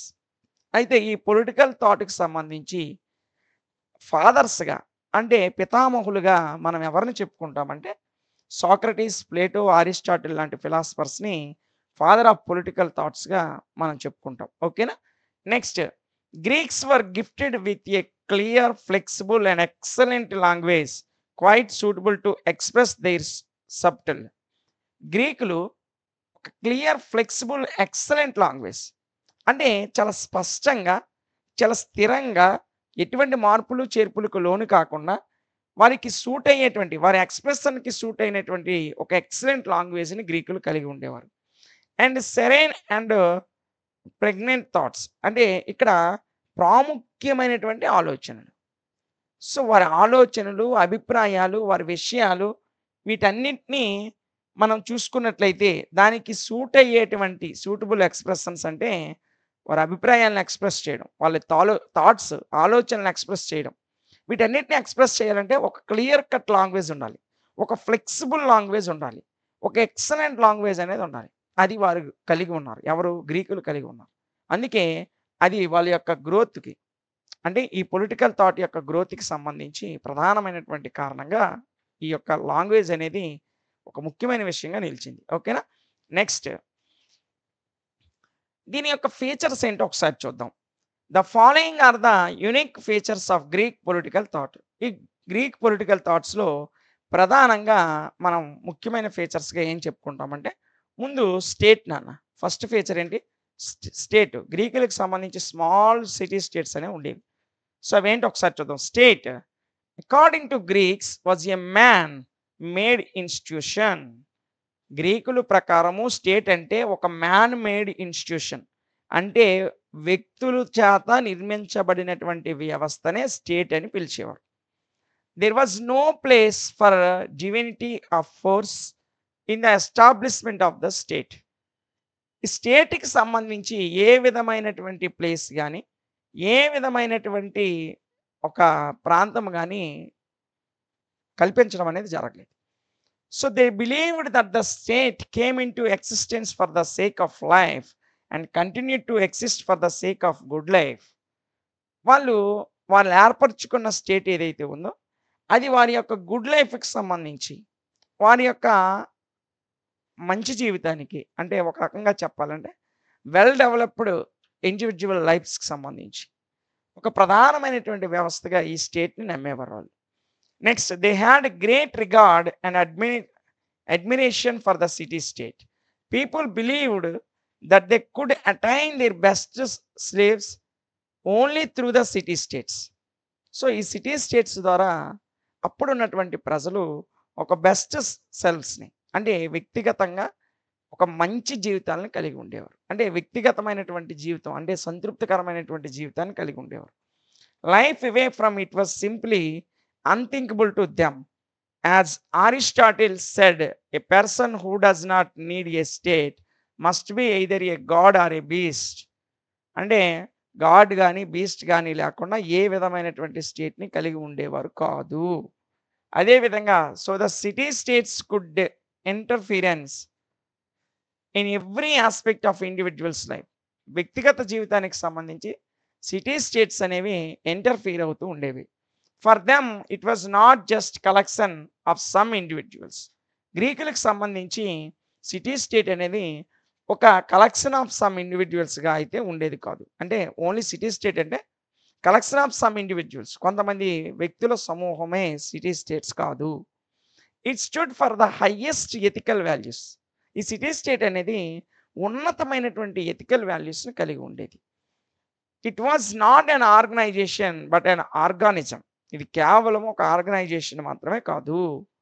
ఇది ఒక ఆర్గానిజం. ఏ మోరల్ ఆర్గానిజం. ఆ ఆర్గానిజం ఎలాంటి ఆర్గానిజం? ఒక నీతితో కూడినటువంటి ఒక మోరల్ ఆర్గానిజం. ఈ మాటలు ఎవరు చెప్పారంటే బండారి అనేటువంటి ప్రొఫెసర్ చెప్పాడు. ఓకేనా? Next A manner of life. వాళ్ళ యొక్క ఈ సిటీ స్టేట్ అనేది ఒక మేనర్ ఆఫ్ లైఫ్. జీవితానికి సంబంధించిన ఒక జీవన విధానం. It became their community a true commonwealth of republic.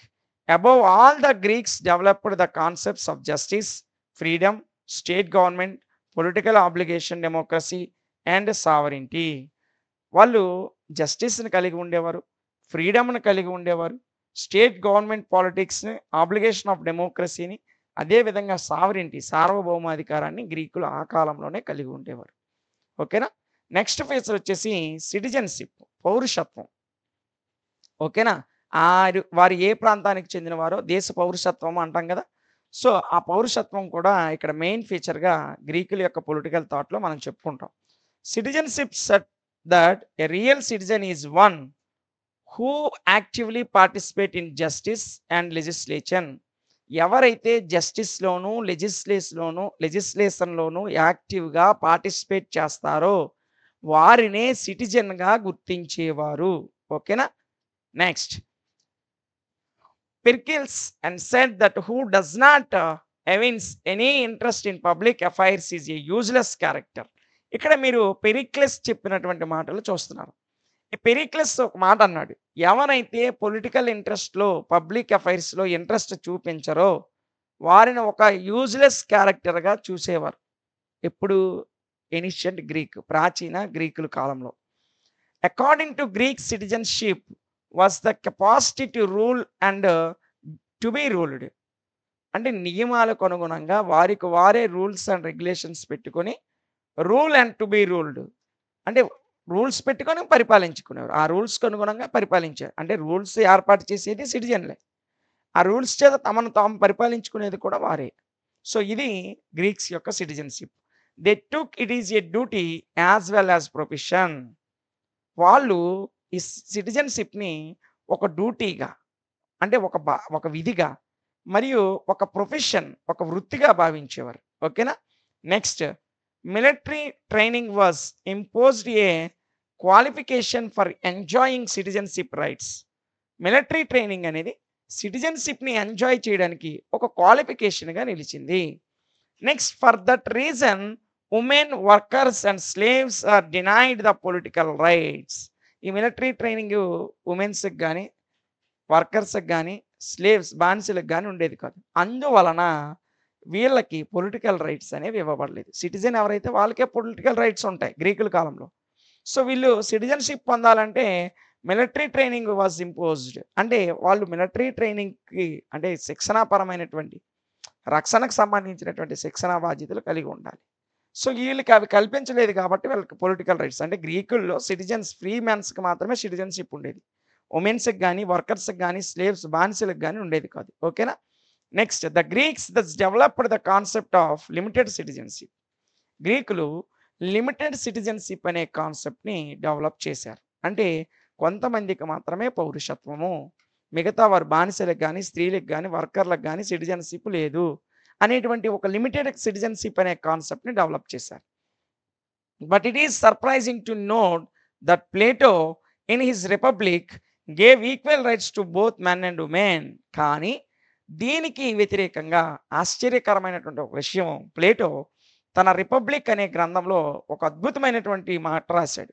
ఏమని రాశాడంటే, equal rights to both men and women, స్త్రీలకి పురుషులకి సమాన హక్కులు కల్పించాలి అని చెప్పి ప్లేటో రాసినటువంటి రిపబ్లిక్ గ్రంథంలోని మాటలు ఆశ్చర్యానికి గురిచేస్తాయి.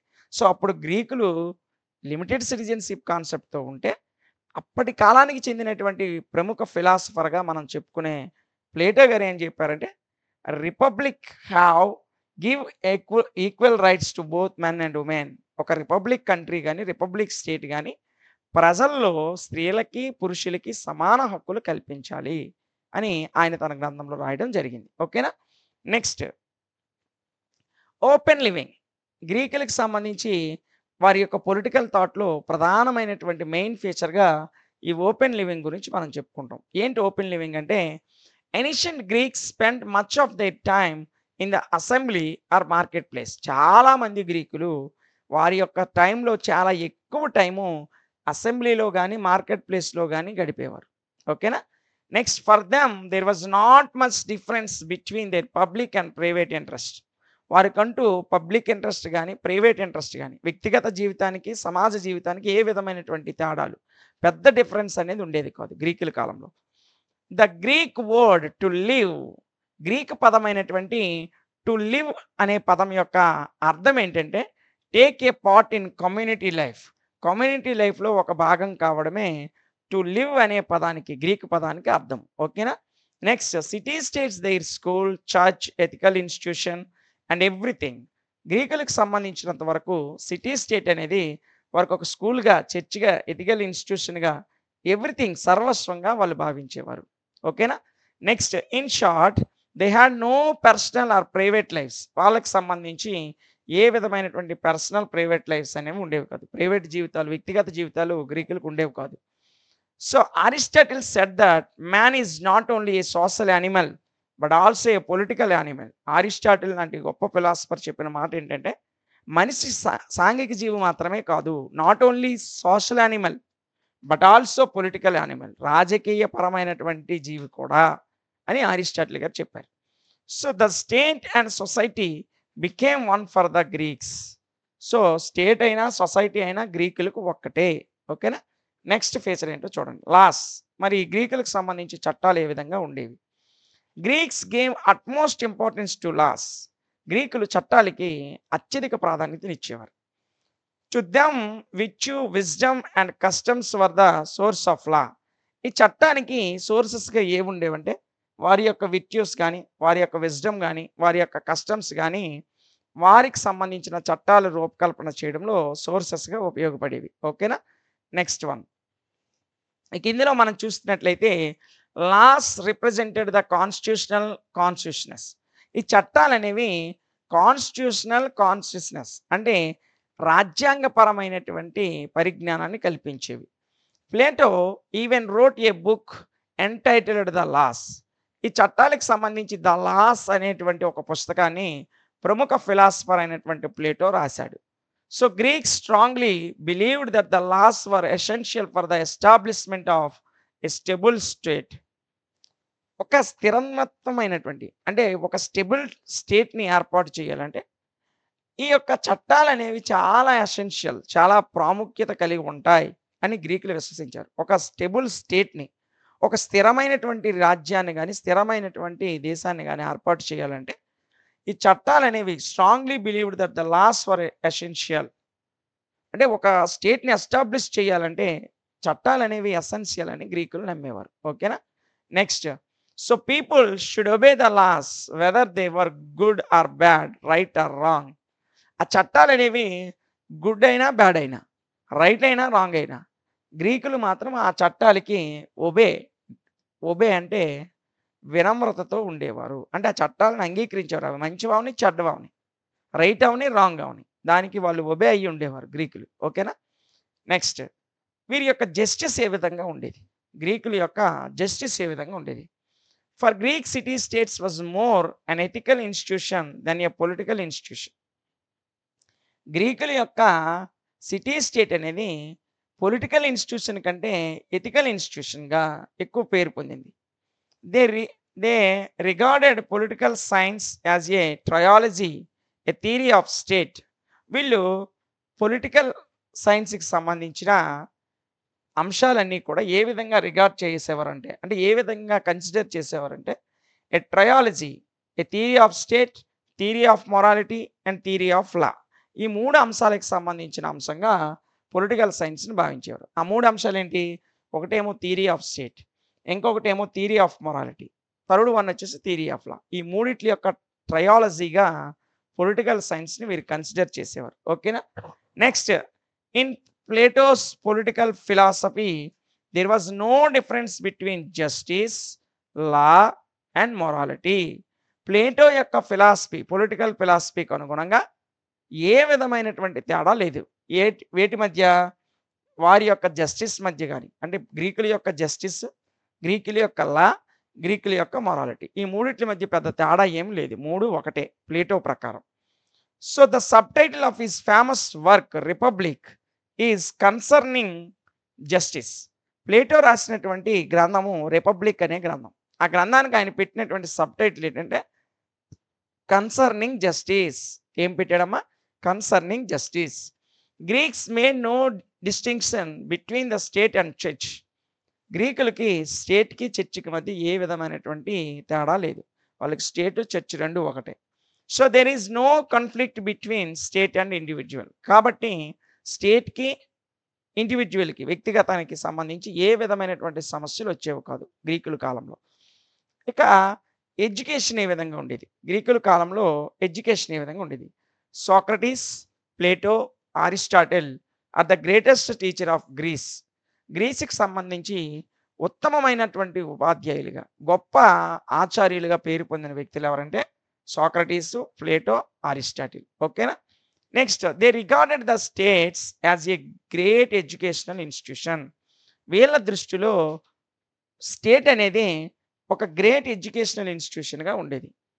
For Greeks education was necessary for the moral and material well being of an individual. వ్యక్తిగతంగా ఒక వ్యక్తి మోరల్‌గా గాని, మెటీరియల్‌గా గాని అంటే నైతికంగా అభివృద్ధి చెందడానికి స్టేట్ అనేది ఉపయోగపడేది. So it was the duty of the eight to provide good education to the people.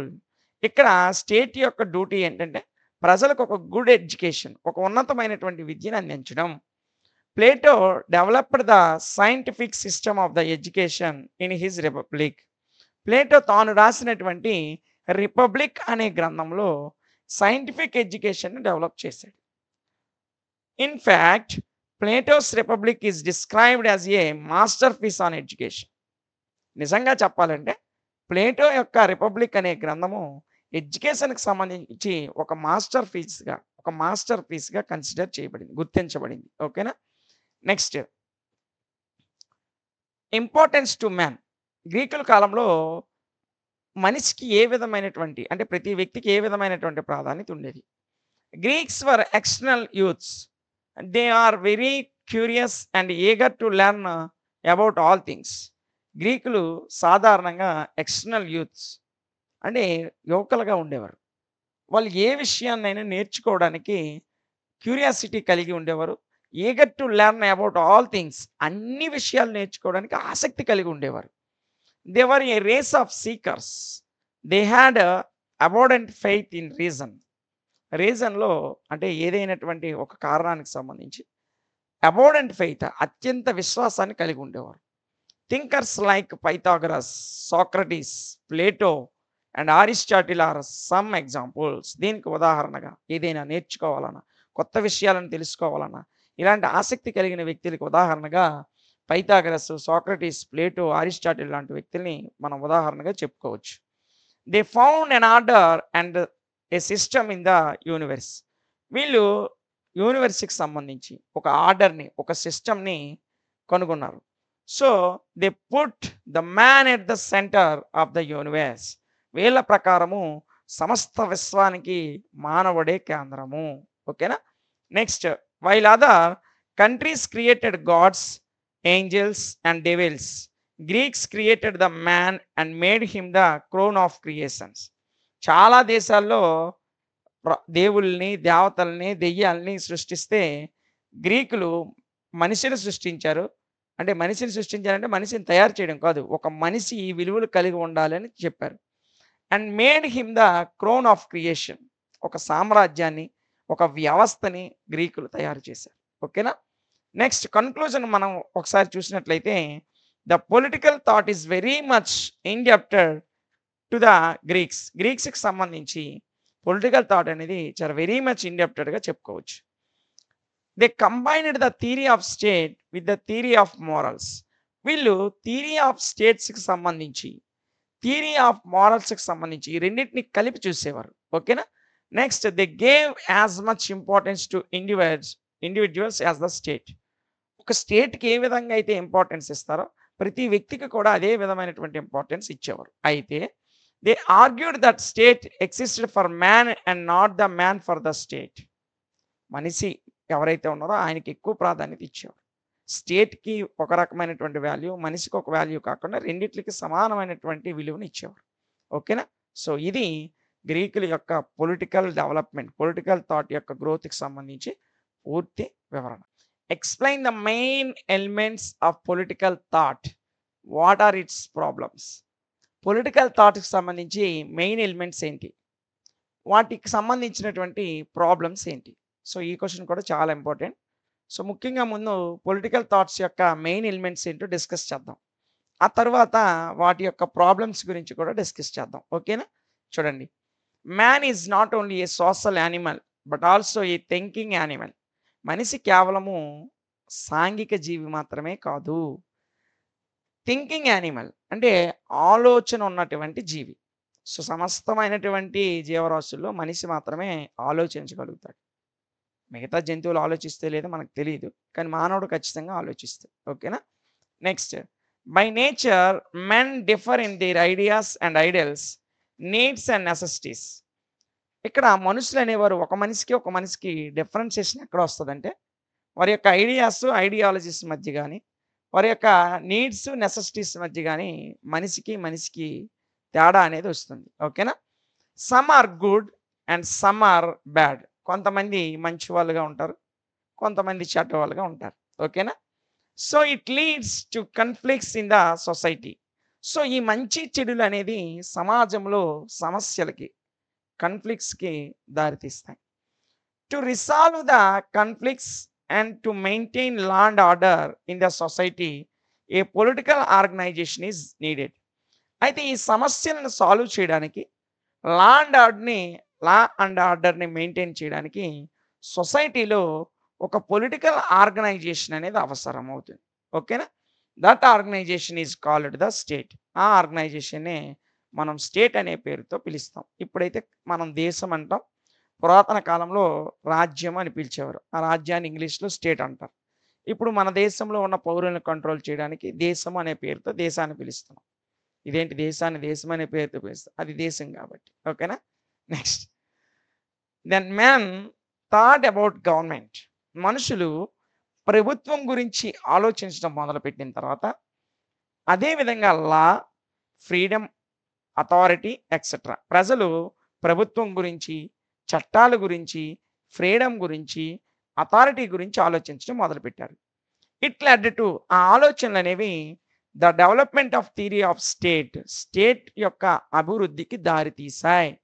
ఎప్పుడైతే ప్రజలు ఆలోచనలనేవి గవర్నమెంట్ ఏర్పాటు కొరకు గాని, చట్టాలకి సంబంధించి గాని, ఫ్రీడమ్‌కి సంబంధించి గాని, అథారిటీకి సంబంధించి గాని, ఇలాంటి విషయాలను ఆలోచించడం మొదలుపెట్టారో, వారి ఆలోచనల నుంచి అభివృద్ధి చెందిందే స్టేట్. సో, వారి ఆలోచన నుంచి వచ్చినటువంటి ఒక థియరీయే స్టేట్. అంటే ఆ కాన్సెప్ట్, స్టేట్ అనే కాన్సెప్ట్ ఆలోచనలోకొచ్చింది.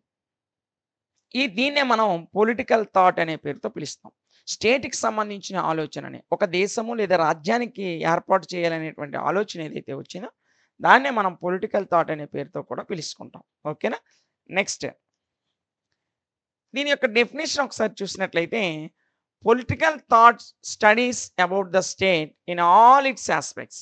పొలిటికల్ థాట్ అనేది స్టేట్‌కి సంబంధించిన ఆల్ యాస్పెక్ట్స్ యొక్క అధ్యయనంగా చెప్పుకుంటాం. స్టడీస్. అంటే పొలిటికల్ స్టేట్‌కి సంబంధించి. దానికి సంబంధించిన ఆస్పెక్ట్స్ అన్నిటిని అధ్యయనం చేసేదే పొలిటికల్ థాట్. ఓకేనా? నెక్స్ట్. Its origin. ఒక స్టేట్ యొక్క ఆరిజిన్ ఏంటి? దాని స్ట్రక్చర్ ఏంటి? దాని పర్పస్ ఏంటి? దాని యొక్క లిమిట్స్ ఏంటి? మరియు దాని యొక్క అథారిటీ ఏంటి? ఇలాంటి యాస్పెక్ట్స్ ఏవైతే ఉన్నాయో వీటన్నిటిని అధ్యయనం చేసేదే పొలిటికల్ థాట్. ఓకేనా? Next. It tries to reconcile and the state's authority with the individual liberty. వ్యక్తిగత స్వేచ్ఛను కల్పిస్తూ, దానికి సంబంధించిన ఒక స్టేట్స్ యొక్క అథారిటీని వివరించడానికి ఈ పొలిటికల్ థాట్ అనేది ప్రయత్నం చేస్తుంది. It AIIMS to improving the quality of political life. దీని యొక్క ప్రధానమైనటువంటి లక్ష్యంగా దేన్ని చెప్తామంటే, పొలిటికల్ లైఫ్‌కి సంబంధించిన క్వాలిటీని ఇంప్రూవ్ చేయడం. పొలిటికల్ థాట్ యొక్క ఎయిమ్ ఏంటంటే, పొలిటికల్ లైఫ్ యొక్క క్వాలిటీని ఇంప్రూవ్ చేయడం. ఓకేనా? Next. It is mainly concerned with the reform and reconstruction of the existing states. ఒక ఎక్సిస్టింగ్ స్టేట్‌కి సంబంధించి రీకన్‌స్ట్రక్షన్ చేయడం గాని, రిఫార్మ్ చేయడం గాని, దీని యొక్క ప్రధానమైనటువంటి కన్సర్న్. దేని యొక్క? పొలిటికల్ థాట్ యొక్క. ఓకేనా? పొలిటికల్ థాట్ యొక్క మెయిన్‌లీ కన్సర్న్ ఏంటంటే, ఒక ఎక్సిస్టింగ్ స్టేట్ యొక్క రిఫార్మ్ మరియు రీకన్‌స్ట్రక్షన్. ఓకేనా? Next. It strives hard to establish an ideal state or the best polity. So, ఒక బెస్ట్ పాలిటీని గాని, ఒక ఐడియల్ స్టేట్‌ని గాని ఎస్టాబ్లిష్ చేయడం అనేది చాలా కష్టంతో కూడుకున్నటువంటి అంశం. According to Bentham, it is mainly concerned with the analyzing and interpreting the concept, ideal, the origin, the development state and the government. Bentham అనేటువంటి ప్రొఫెసర్ ఏం చెప్పాడంటే, ఇట్ ఈస్ మెయిన్లీ కన్సర్న్డ్. ఈ పొలిటికల్ థాట్ ప్రధానంగా ఏ అంశాలను concern చేస్తదంటే, analysing and interpreting the concept. కాన్సెప్ట్‌కి సంబంధించి ఎనలైజింగ్, అదేవిధంగా ఇంటర్ప్రిటింగ్, ఆ రెండిటిని కన్సిడర్ చేస్తూ, అండ్ ఐడియల్, ద ఆరిజిన్ ఏంటి, డెవలప్మెంట్ ఆఫ్ స్టేట్, ఆ స్టేట్ యొక్క డెవలప్మెంట్ ఏంటి, ఈ అంశాలన్నిటినీ కూడా పొలిటికల్ థాట్ అనేది ప్రధానంగా ప్రధానంగా కన్సర్న్ చేస్తుంది. ఈ మాటలు ఎవరు చెప్పారంటే బెంథమ్. ఓకేనా. Next, age of internationalism. ఈ ఇంటర్నేషనలిజం యొక్క ఏజ్ అంటే పీరియడ్ ఏంటో మనం ఒకసారి చూసినట్లయితే, the modern age is an age of interdependence and ఇంటర్నేషనలిజం.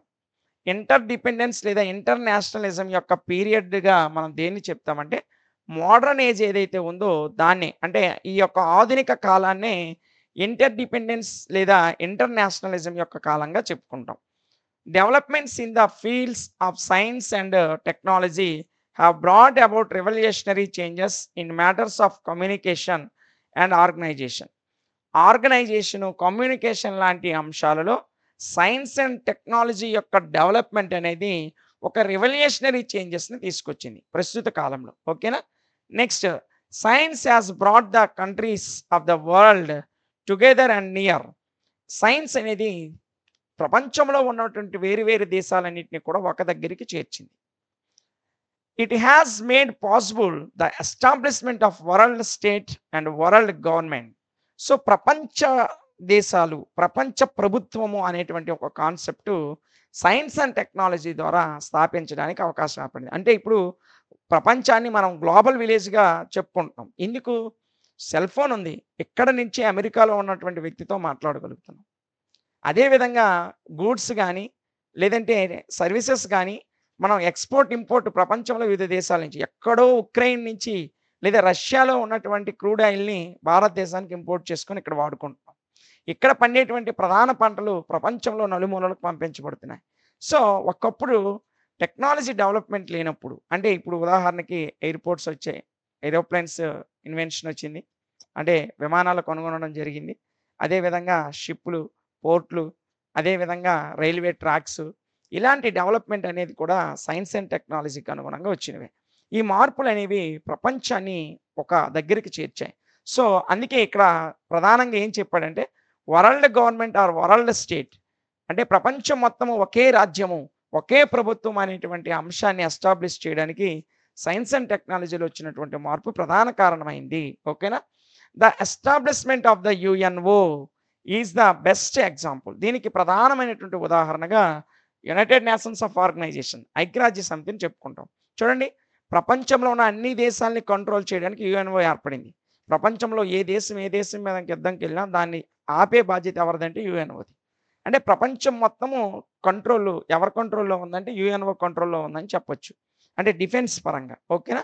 Next, thus starting from city state, passing through the narrow straits of feudalism and capitalism and socialism, political thought has attained the great goal of internationalism. So మొట్టమొదటిసారిగా ఈ ఆలోచనలకు అనుగుణంగా ముందు గ్రీకుల కాలంలో city state అనేటువంటి ఆలోచన అభివృద్ధిలోకి వచ్చింది. ఆ తర్వాతే నారో స్ట్రైట్స్ ఆఫ్ ఫ్యూడలిజం అభివృద్ధి చెందింది, క్యాపిటలిజం అభివృద్ధి చెందింది, సోషలిజం అభివృద్ధి చెందింది. Political thought has attained the great goal of internationalism, అంతర్జాతీయ తత్వం కూడా అభివృద్ధిలోకి వచ్చింది. ప్రస్తుత కాలంలో మనం ఇంటర్నేషనలిజాన్ని కలిగి ఉన్నాం. ప్రతి దేశం ఇతర దేశాలతో వ్యాపారాలు చేస్తుంది, ఇతర దేశాలతో స్నేహపూర్వక సంబంధాలు కలిగి ఉంది, ఇతర దేశాలతో దౌత్య మరియు రక్షణపరమైనటువంటి సంబంధాలను కూడా కలిగి ఉంది. ఓకేనా. Next, state is the pivot around which political thought revolves, but even regarding the nature of state writers differ. అయితే రైటర్స్ ఆలోచనలకు అనుగుణంగా, వారి ఆలోచనలకు వ్యతిరేకంగా ప్రస్తుత కాలంలో నేచర్ ఆఫ్ ద స్టేట్, ఒక స్టేట్ యొక్క స్వభావం అనేది వేరేగా ఉంది. ఇక్కడ చూడండి, while writers like Plato, Aristotle, Russo and Spencer regarded the state as an organism. ఇక్కడ ప్రాచీన ఫిలాసఫర్స్ అయినటువంటి ప్లేటో, అరిస్టాటిల్, రూసో, స్పెన్సర్ లాంటి వాళ్ళు స్టేట్ని ఏ విధంగా కన్సిడర్ చేశారంటే, ఇది ఒక ఆర్గానిజం, ఒక మోరల్ ఆర్గానిజం అని వాళ్ళు చెప్పడం జరిగింది. అయితే Hobbes, Locke and Bentham regarded it is an mission. ఆధునిక కాలానికి చెందినటువంటి వ్యక్తులైనటువంటి Hobbes and Locke and Bentham ఇలాంటి తత్వవేత్తలందరూ కూడా ఈ స్టేట్‌ని మెకానిజంగా చెప్పారు. వాళ్ళేమో ఆర్గానిజం అని చెప్తే, ఇప్పుడు ఆధునిక కాలానికి చెందినటువంటి వ్యక్తులు ఇదొక మిషన్, మెకానిజం ఇదొక మిషన్. స్టేట్ అనేది ఒక యంత్రము అని వీళ్ళు చెప్పారు. ఓకేనా? For Karl Marx and Lenin it was a class. Karl Marx, Lenin లాంటి విప్లవకారులు ఏం చెప్పారంటే, స్టేట్ అనేది ఒక క్లాసు అని కన్సిడర్ చేశారు.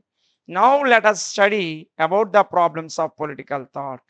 మరి ఒక్కొక్కరు ఒక్కొక్క రకమైనటువంటి విధంగా కన్సిడర్ చేస్తున్నారు. ఎందుకు అలా చేస్తున్నారంటే అందులో ఉన్నటువంటి కొన్ని ప్రాబ్లమ్స్. సో, ఈ ప్రాబ్లమ్స్‌ని మనం ఇప్పుడు డిస్కస్ చేద్దాం. ఓకేనా? ఫస్ట్ వన్ వచ్చేసి what is a state and why should I obey it? ముందు క్వెషన్ ఏంటంటే వాట్ ఈజ్ స్టేట్? స్టేట్ అంటే ఏంటి? Why should I obey? నేను ఎందుకు ఆ స్టేట్‌కి ఒబేగా ఉండాలి? అంటే వినయంగా ఉండాలి, లేదంటే విధేయత కలిగి ఉండాలి అనే ప్రశ్న రైజ్ చేసినట్లయితే, ఇంకా చూసినట్లయితే what are the proper limits of the authority and when may I refuse to obey it? దాని యొక్క ప్రాపర్ ఐడియాలజీ ఏంటి? దేనికి నేను లోబడి ఉండాలి? ఇలాంటి క్వెషన్స్ రైజ్ అవుతాయి. So, how is the authority of the state? Authority of state అనేది ఒక స్టేట్ యొక్క అథారిటీ ఏ విధంగా ఉంటుంది? So, to be made compatible with the liberty without which I am less than a man.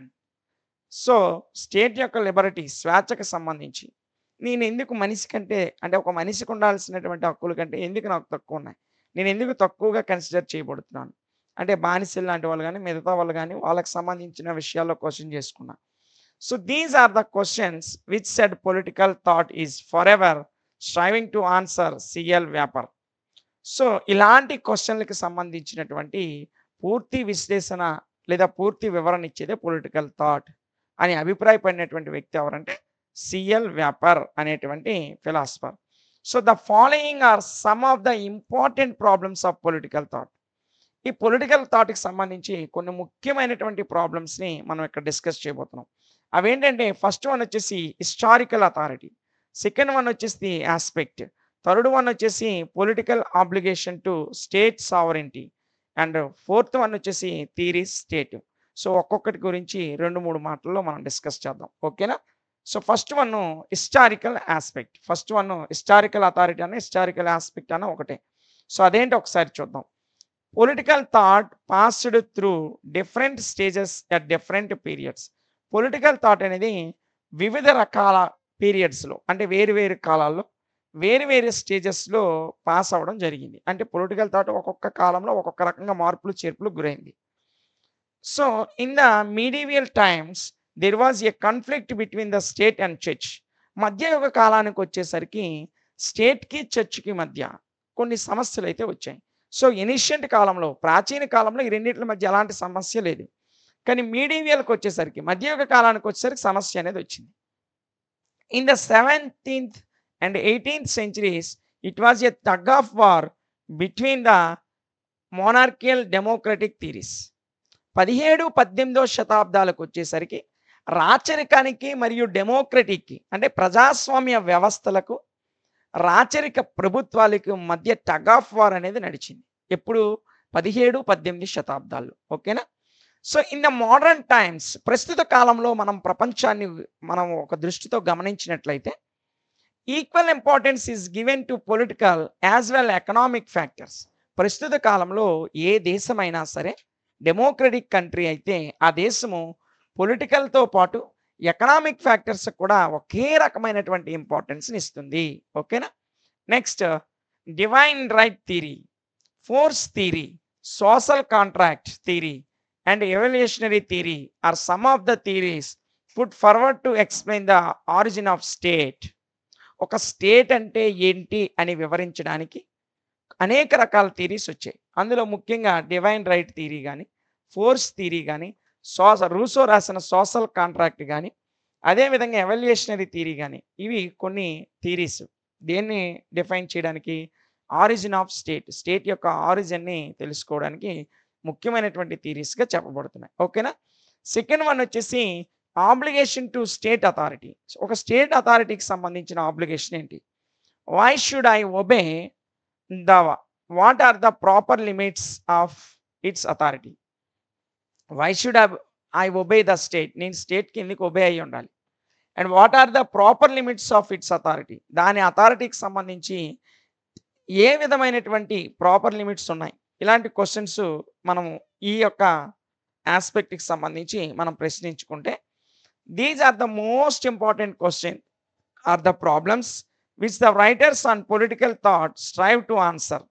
కొంతమంది writers, political థాట్స్కి సంబంధించిన writers ఈ రకమైనటువంటి ప్రశ్నలకు ఆన్సర్ ఇవ్వడానికి కొంచెం డిఫికల్టీ అనేది ఎదుర్కొన్నారు. అంటే దానికి సమాధానాలు ఇవ్వడంలో కొంచెం క్లిష్టత అనేది ఎదుర్కొన్నారు.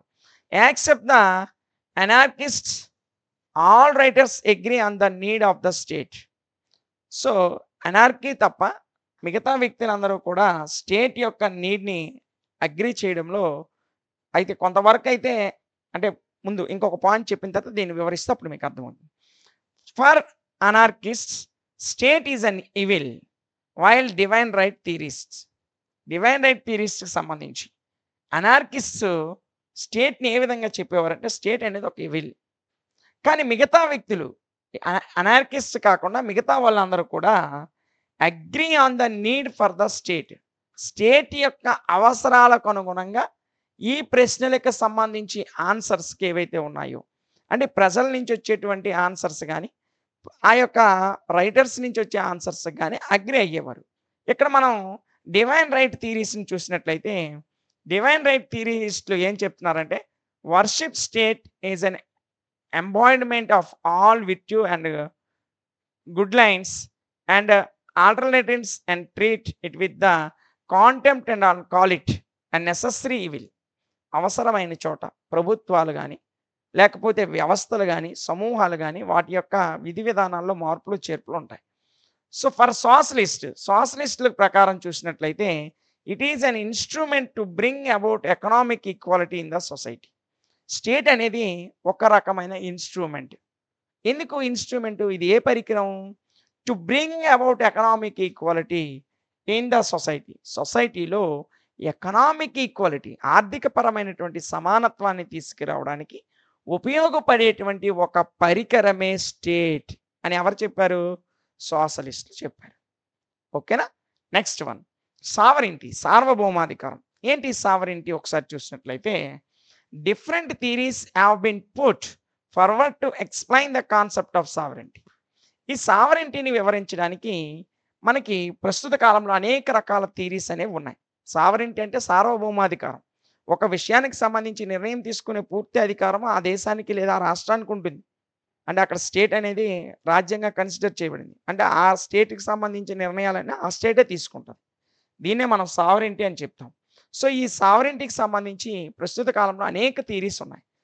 So monism and popularism are two such theories. అలాంటి వాటిలో మోనోయిజం ఒకటి, ప్లూరలిజం ఒకటి ముఖ్యమైనటువంటి థియరీస్గా చెప్తాం. Pluralism, monism. Some writers argue that the will of the ruler is the will of the people. కొంతమంది writers will of the ruler యొక్క will ఏంటి, ప్రజల యొక్క విల్ ఏంటి, వీటికి సంబంధించి కొన్ని ఆర్గ్యూస్ అనేవి చేశారు. While other things that the will of the people is the will of the ruler. కొంతమంది ప్రకారము రూలర్ యొక్క విల్ ఏదైతే ఉందో, అంటే పరిపాలించే వ్యక్తి యొక్క విల్ ఏదైతే ఉందో అదే ప్రజల యొక్క విల్ అయి ఉంటుంది అని వీళ్ళు చెప్పారు. So concentration of powers leads to dictatorship argue Laski and Montesquieu. Laski and మాంటెస్క్యూలు ఏ విధంగా ఆర్గ్యూ చేశారంటే ఈ కాన్సన్ట్రేషన్ ఆఫ్ పవర్ అనేది, అంటే పవర్ యొక్క కాన్సన్ట్రేషన్ అనేది లీడర్షిప్లో డిక్టేటర్షిప్కి దారితీసింది, నియంతృత్వ పాలనకి దారితీసింది అని చెప్పారు. ఎవరు? ప్రొఫెసర్ లస్కీ మరియు ప్రొఫెసర్ మాంటెస్క్యూ. ఓకేనా? సో ఈ మాంటెస్క్యూయే మనకి చరిత్రలో సెపరేషన్ ఆఫ్ పవర్స్ అనే థియరీని ప్రవేశపెట్టాడు. అది మీకు ఆల్రెడీ ప్రీవియస్ క్లాసుల్లో మనం ఇక్కడ డిస్కస్ చేసాం. So power corrupts and absolute power corrupts absolutely. Power అనేది కరప్ట్స్ అయింది, అదేవిధంగా అబ్సల్యూట్ పవర్ కరప్ట్స్ అబ్సల్యూట్లీ. అంటే అధికారంలో కానీ కరప్షన్లో కానీ అనేక విధాలైనటువంటి అవినీతికి దారి ఉంది. నెక్స్ట్ ఇక ఇందులో మనం declared Lord Acton. Lord Acton అనేది కరప్ట్. ఇక్కడ చూడండి ఒక point, power corrupts and absolute power corrupts absolutely, Lord declared the Lord acts. అంటే ప్రభువుల పాలన అనేది లార్డ్ యాక్షన్స్ అంటే ప్రభువుల పాలన. ఒకప్పుడు ప్రభువుల పాలన ఉండేది ఏన్షియంట్ గ్రీస్‌లో. ఈ ప్రభువుల పాలన అనేది కరప్ట్స్ అంటే అవినీతిపరమైనటువంటి విధానాలకు దారి తీసేది.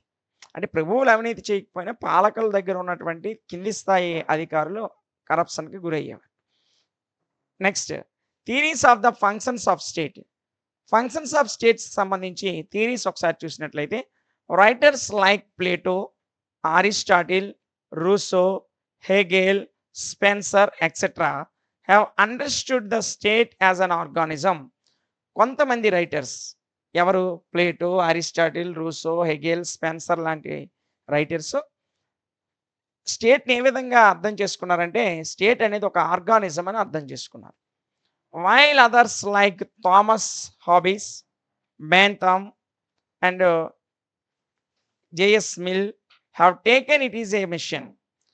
ఆధునిక కాలానికి చెందిన కొంతమంది రైటర్స్ ఈ యొక్క స్టేట్‌ని ఒక మిషన్‌గా అర్థం చేసుకోవడం జరిగింది. అంటే మిషన్‌గా భావించారు. There are others like Karl Marx, Lenin etcetera who viewed the state as an instrument of a oppression. Karl Marx అదేవిధంగా మనకి ఇంకా లెనిన్ లాంటి వ్యక్తులు స్టేట్ ఒక ఇన్‌స్ట్రుమెంట్ ఆఫ్ అప్రెషన్‌గా వీళ్ళు భావించారు. So theories like individualism, socialism, welfare state etcetera have been put the forward of explain the relation between the people and the state. So కొన్ని రకాల సిద్ధాంతాలు ఉన్నాయి. అవి ఏంటంటే ఇండివిడ్యువలిజం కానీ, సోషలిజం కానీ, వెల్ఫేర్ స్టేట్ కానీ ఈ థియరీస్ అన్నీ కూడా relation between the people and the state, ప్రజలకి స్టేట్‌కి మధ్య ఉన్నటువంటి సంబంధాలను వివరించేటువంటి సిద్ధాంతాలుగా చెప్తాం. So individualist argue that the government is the best which governs the least. ఇండివిడ్యువలిస్టులు ఏం చెప్పారంటే గవర్నమెంట్ అనేది మంచిదే, కానీ పరిపాలనే బాగోలేదు, లీస్ట్‌గా ఉంది అని చెప్పారు. So socialist think in different way. దీనికి వ్యతిరేకంగా సోషలిస్టులు ఆలోచనలనేవి ఉన్నాయి. అవేంటో ఒకసారి చూసినట్లయితే ఫర్ దెమ్ సోషలిస్ట్ ప్రకారం the government is the best which governs the least.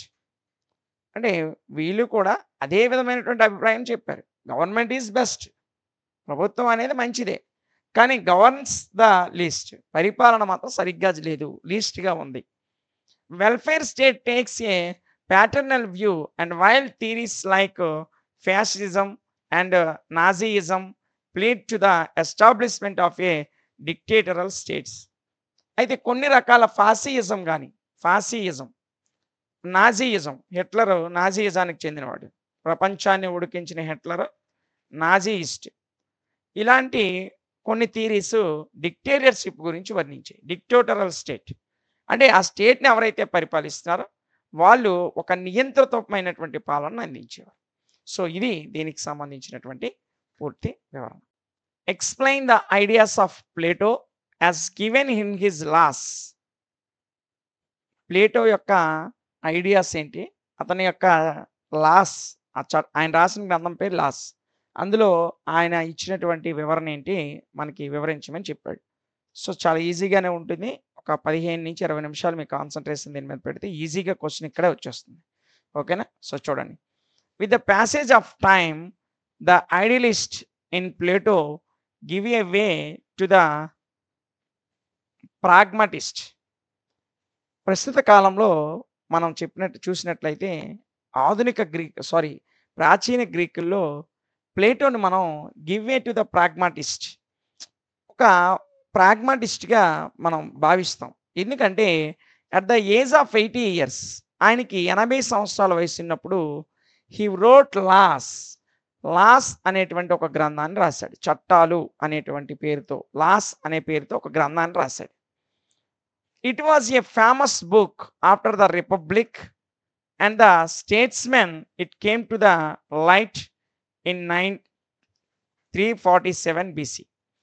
క్రీస్తు పూర్వము 347లో ఒక స్టేట్స్‌మెన్‌ని వెలుగులోకి తీసుకొచ్చినటువంటి పుస్తకంగా లాస్ అనేటువంటి పుస్తకాన్ని చెప్తాం. అయితే దానికంటే ముందు రిపబ్లిక్ అనే గ్రంథం ఉంది. ఈ రిపబ్లిక్ గ్రంథం తర్వాత అంత ఫేమస్ అయిన బుక్ ఏదంటే లాస్ అనేటువంటి బుక్. ఓకేనా? Next, it had greatly influenced Aristotle, also Roman law. ఈయన ప్రధానంగా అరిస్టాటిల్ మరియు రోమన్ చట్టాల వల్ల ఇన్‌ఫ్లూయెన్స్ అయ్యి ఆ పుస్తకాన్ని రాశాడు. ఇన్ దిస్ బుక్ ఈ పుస్తకంలో మనం చూసినట్లయితే ఈ modified his views on many issues, చాలా ఇష్యూస్ మీద ఆయన యొక్క వ్యూస్ ఏవైతే ఉన్నాయో, ఆయన యొక్క దృష్టి కోణాలు ఏవైతే ఉన్నాయో వాటిని మోడిఫై చేశాడు. Here he talked more like a legislator then a poet and idealist. ఈ పుస్తకాన్ని మనం జాగ్రత్తగా చదివినట్లయితే, మీరు చదవరులెండి, మీ పుస్తకాలే చదవరు. సో, ఈ పుస్తకంలో ప్రధానంగా ఆయన మనకెలా కనిపిస్తాడంటే, ఒక పాయింట్ లేదా ఐడియాలిస్ట్ కంటే ఎక్కువగా ఒక లెజిస్లేటర్‌గా కనిపిస్తాడు. అంటే లెజిస్లేటర్ దృష్టిని, అంటే ఒక లెజిస్లేటర్ దృష్టిలో చట్టాలు ఏ విధంగా ఉంటాయి, అంటే లెజిస్లేటర్ అంటే చట్టాలు చేసేవాడు. ఆ యొక్క పాయింట్ ఆఫ్ వ్యూలో ఈయన ఆ బుక్‌ని రాసాడు. ఒక రచయితగా, ఒక ఐడియాలిస్ట్‌గా కాకుండా ఒక లెజిస్లేటర్‌గా ఆ బుక్‌ని రాసాడు. అంటే ఆ దృష్టిలో రాసాడని అర్థం. ఓకేనా? Next, it is also the longest dialogue ever written by Plato. Plato చేత రాయబడినటువంటి అతి పెద్ద డైలాగ్ ఇది. So, it was divided into 12 books. ఆయన రాసిన ఈ లాస్ అనేటువంటి బుక్కు ఒక 12 బుక్కులుగా, అంటే ఒక చిన్న చిన్న గ్రంథాలుగా, ఒక 12 గ్రంథాలుగా విభజించబడింది. Wine he established the best or the ideal state in republic, in laws he aimed the establishment of the second best or sub-ideal state. ఈయన రాసిన గ్రంథమే రిపబ్లిక్. ఈయన రాసిన గ్రంథమే ఐ లాస్. ఈ 2 గ్రంథాల్లో ఒక స్టేట్ ఏ విధంగా ఉండాలి, ఒక సబ్ స్టేట్, ఒక సబ్ ఐడియల్ స్టేట్ ఎలాగ ఉండాలి, ఇలాంటి విషయాలన్నీ కూడా ఈయన వివరించడం జరిగింది. It was in between the ideal and the actual state. So, ఒక ఐడియల్ స్టేట్‌కి, యాక్చువల్ స్టేట్‌కి మధ్య ఉన్నటువంటి బిట్వీన్ రెండిట్ల మధ్య ఉన్నటువంటి డిఫరెన్సెస్‌ని కూడా చాలా క్లియర్‌గా వివరించాడాయన. ముందుగా దీని యొక్క ఫీచర్స్ ఏంటో ఒకసారి చూద్దాం. These are the features of Plato's second best state. Plato యొక్క సెకండ్ బెస్ట్ స్టేట్ యొక్క కొన్ని ఫీచర్స్ మనం చూసినట్లయితే, ఫస్ట్ వన్ వచ్చేసి రూల్ ఆఫ్ లా. అదేంటి ఒకసారి చూద్దాం. In Republic Plato pleaded for the rule of philosopher kings. So, philosopher kings యొక్క పరిపాలన గురించి ప్లేటో తన రిపబ్లిక్ అనే గ్రంథంలో రాశాడు. ఈ asserted that until philosophers are the kings have the power of philosophy, cities will never rest from the evils. So, ఈయన దృష్టిలో ఫిలాసఫర్సే కింగ్స్, తత్వవేత్తలే రాజులు. తత్వవేత్తల ఆలోచనలకు అనుగుణంగానే స్టేట్స్ అనేవి నిర్మించబడ్డాయి అనేది ఈయన ప్రధాన వాదన. The perfect guardian must be a philosopher said Plato. Plato ఏం చెప్పాడంటే, ఒక పర్ఫెక్ట్ ఫిలాసఫర్ అనేవాడు మనకి ఒక గార్డియన్ లాంటివాడు. The perfect guardian must be a philosopher అంటే, ఖచ్చితంగా ఒక గార్డియన్ అనే వ్యక్తి ఫిలాసఫర్ అయ్యే ఉండాలి, తత్వవేత్త అయ్యి ఉండాలి. ఒక స్టేట్‌కి గార్డియన్. ఇప్పుడు ఒక పిల్లవాడికి తన ఫాదర్ గార్డియన్, లేదా ఫాదర్ లేకపోతే మదర్ గార్డియన్. ఇద్దరు లేకపోతే ఎవరో ఒకరు గార్డియన్‌గా ఉంటారు. అదే విధంగా ఒక స్టేట్‌కి పర్ఫెక్ట్ గార్డియన్‌గా ఒక ఫిలాసఫర్ ఉంటాడని ప్లేటో యొక్క అభిప్రాయం. ఇన్ ద లాస్ అనే గ్రంథంలో మనం చూసినట్లయితే, he realised the necessity of legal system to guide and restrain the ruler. అయితే ఈయన లాస్ అనే గ్రంథంలో రియలైజ్ అయ్యాడు. ఒక వ్యక్తి లేదా ఒక సమూహం పరిపాలించబడాలంటే ఒక లీగల్ సిస్టమ్ యొక్క అవసరం అనేది ఉంది. So, guide and restrain the ruler. ఒక రూలర్‌ని గైడ్ చేయడానికన్నా, రీస్ట్రెయిన్ చేయాలన్నా లీగల్ సిస్టమ్ అనేది ఉండాలి అని రియలైజ్ అయ్యాడు. So, mightier then knowledge Plato asserted. No law was Plato asserted. He said that law is civilization or reflection of knowledge. ఇతని ప్రకారము law అనేది ఒక సివిలైజేషన్, లేదంటే నాలెడ్జ్‌కి సంబంధించి ఒక రిఫ్లెక్షన్. ఎవరికి సంబంధించి? ప్లేటోకి సంబంధించి ఈ అభిప్రాయం అనేది చెప్పబడింది. He thought that law should be implemented not only by force but also by good education and reason. Laws అనేవి ఫోర్స్ చేత అప్లై చేయబడకూడదు. ఇవి గుడ్ ఎడ్యుకేషన్ అండ్ రీజన్, ఒక కారణం చేత లేదా ఒక మంచి ఎడ్యుకేషన్ వల్ల లాస్ అనేవి ఇంప్లిమెంటేషన్ అనేవి జరగాలి అని ప్లేటో చెప్పాడు. Law is sovereign and rigid. లా అనేది ఒక సార్వభౌమాధికారం కలిగినది. ఇది ఒక రిజిడ్ స్థిరమైనది అని చెప్పాడు. It is applicable to the well as the ruled. ఇది పరిపాలనకు కూడా అప్లై చేయబడుతుంది. He argued that justice are right doing rulers as brings happiness and injustice are wrong doing brings unhappiness.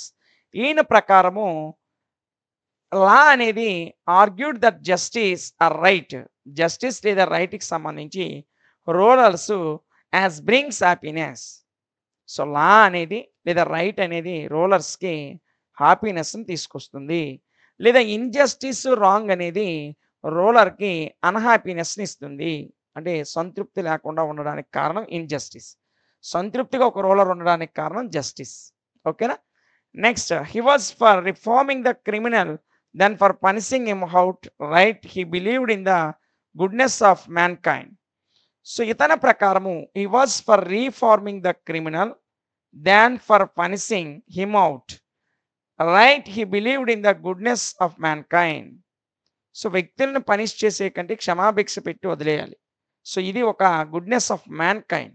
So punishable కంటే వారికి క్షమాపణ ఇవ్వడం ద్వారా ఎక్కువ మార్పుని తీసుకురావచ్చు అన్నారు. సో ఇది ఇప్పుడు మార్పుల్లోకి రాదులేండి.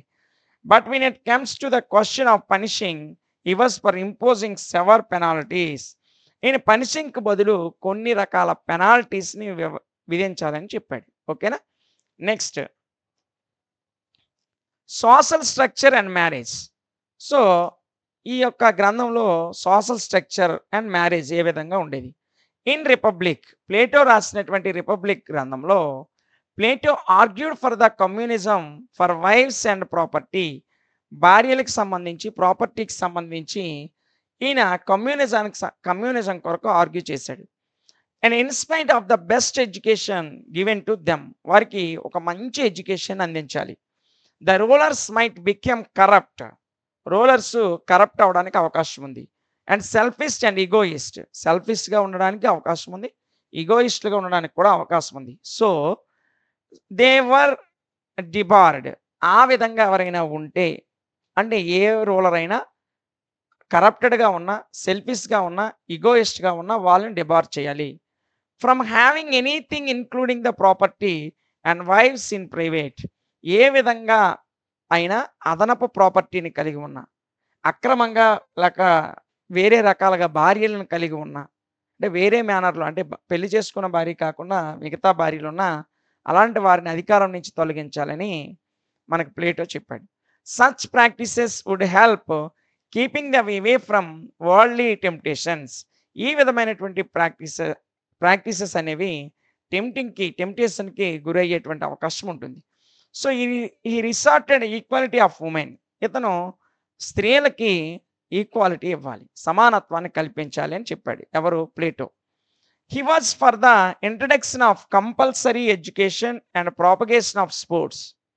ప్లేటో తన రిపబ్లిక్ అనే గ్రంథంలో కంపల్సరీ ఎడ్యుకేషన్ని పరిచయం చేశాడు. అదేవిధంగా స్పోర్ట్స్ యొక్క ప్రాపగేషన్ కూడా పరిచయం చేశాడు. ఓకేనా?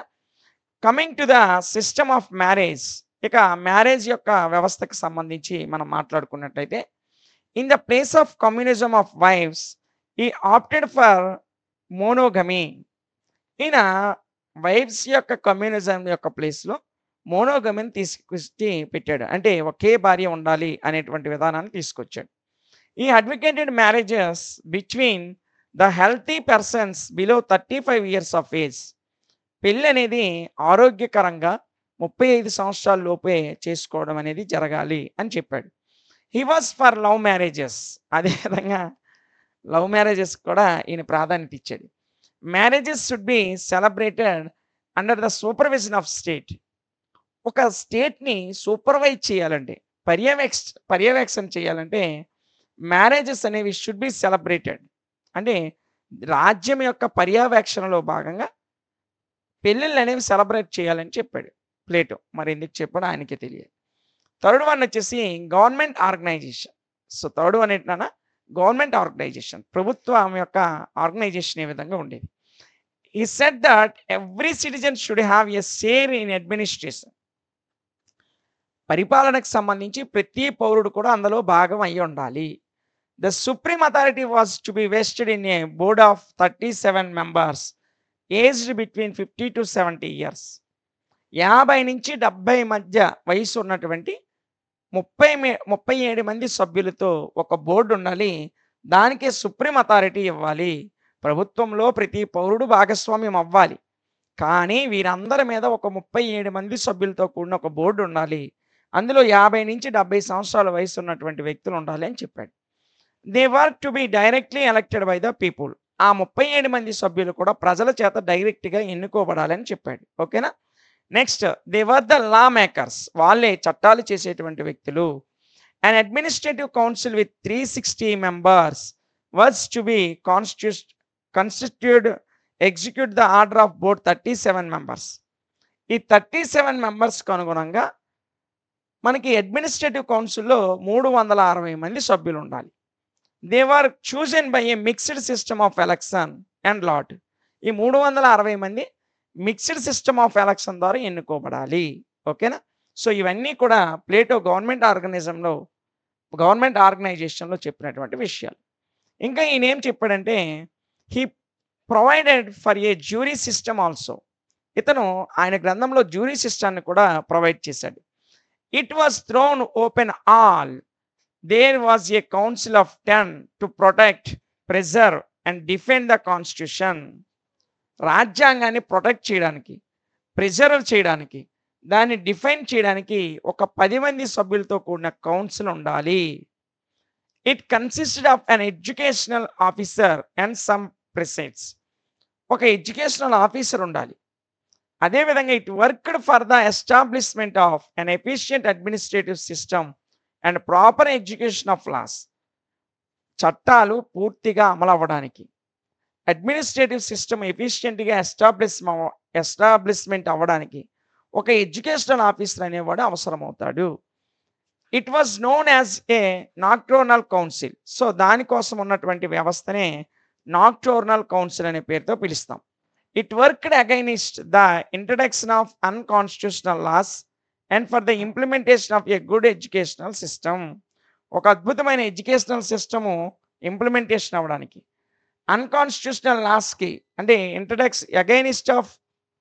ఇంట్రడక్షన్ ఆఫ్ అన్కాన్స్టిట్యూషనల్ లాస్ అంటే రాజ్యాంగానికి వ్యతిరేకమైనటువంటి చట్టాలు వస్తే వాటికి అగైనిస్ట్గా పనిచేయడానికి ఈ నాక్టోర్నల్ కౌన్సిల్, ఓకేనా, నాక్టోర్నల్ కౌన్సిల్ అనేది పనిచేస్తుంది. It was assisted by 20 priests. ప్రీస్ట్లు అంటే మత పెద్దలమ్మ, గుర్తుపెట్టుకోండి. 20 మంది ప్రీస్టులు ఈ యొక్క వ్యవస్థలో ఉండాలి. And an equal number of youth. ఇందులో ఈక్వల్ నెంబర్ ఆఫ్ యూత్ కూడా సమాన సంఖ్యలో ఉండాలి. It A comes nearer to judiciary with the power of judicial review. Judicial review యొక్క పవర్కి అనుగుణంగా జ్యుడిషియరీలో కూడా ఇదే విధానం కొనసాగాలి అని ప్లేటో చెప్పాడు. ఇక ఇందులో ముఖ్యంగా ద మిక్స్డ్ స్టేట్. అసలు మిక్స్డ్ స్టేట్ అంటే ఏంటి ఒకసారి చూస్తే, in its simplest form the government organisation represents the theory of separation of powers. So మనము theory of separation of powers, Montesquieu ప్రవేశపెట్టినటువంటి థియరీ ఆఫ్ సెపరేషన్ ఆఫ్ పవర్స్కి అనుగుణంగా ఈ ఈ యొక్క మిక్స్డ్ స్టేట్ అనేది it is simplest form the government organisation represent the theory of separation of powers. Theory of separation of పవర్స్కి రిప్రజెంటేటివ్గా ఏర్పాటు చేయబడినటువంటి ఒక సింప్లెస్ట్ గవర్నమెంట్ ఫామే mixed state. So it is designed to achieve harmony by a balance of forces. It combined the principles of monarchy అంటే రాచరికం, and democracy అంటే freedom. So విజ్డమ్కి ఫ్రీడమ్కి మధ్య కంబైన్ చేయబడేటువంటి మిక్స్డ్ వ్యవస్థ అనేది ఉండాలి.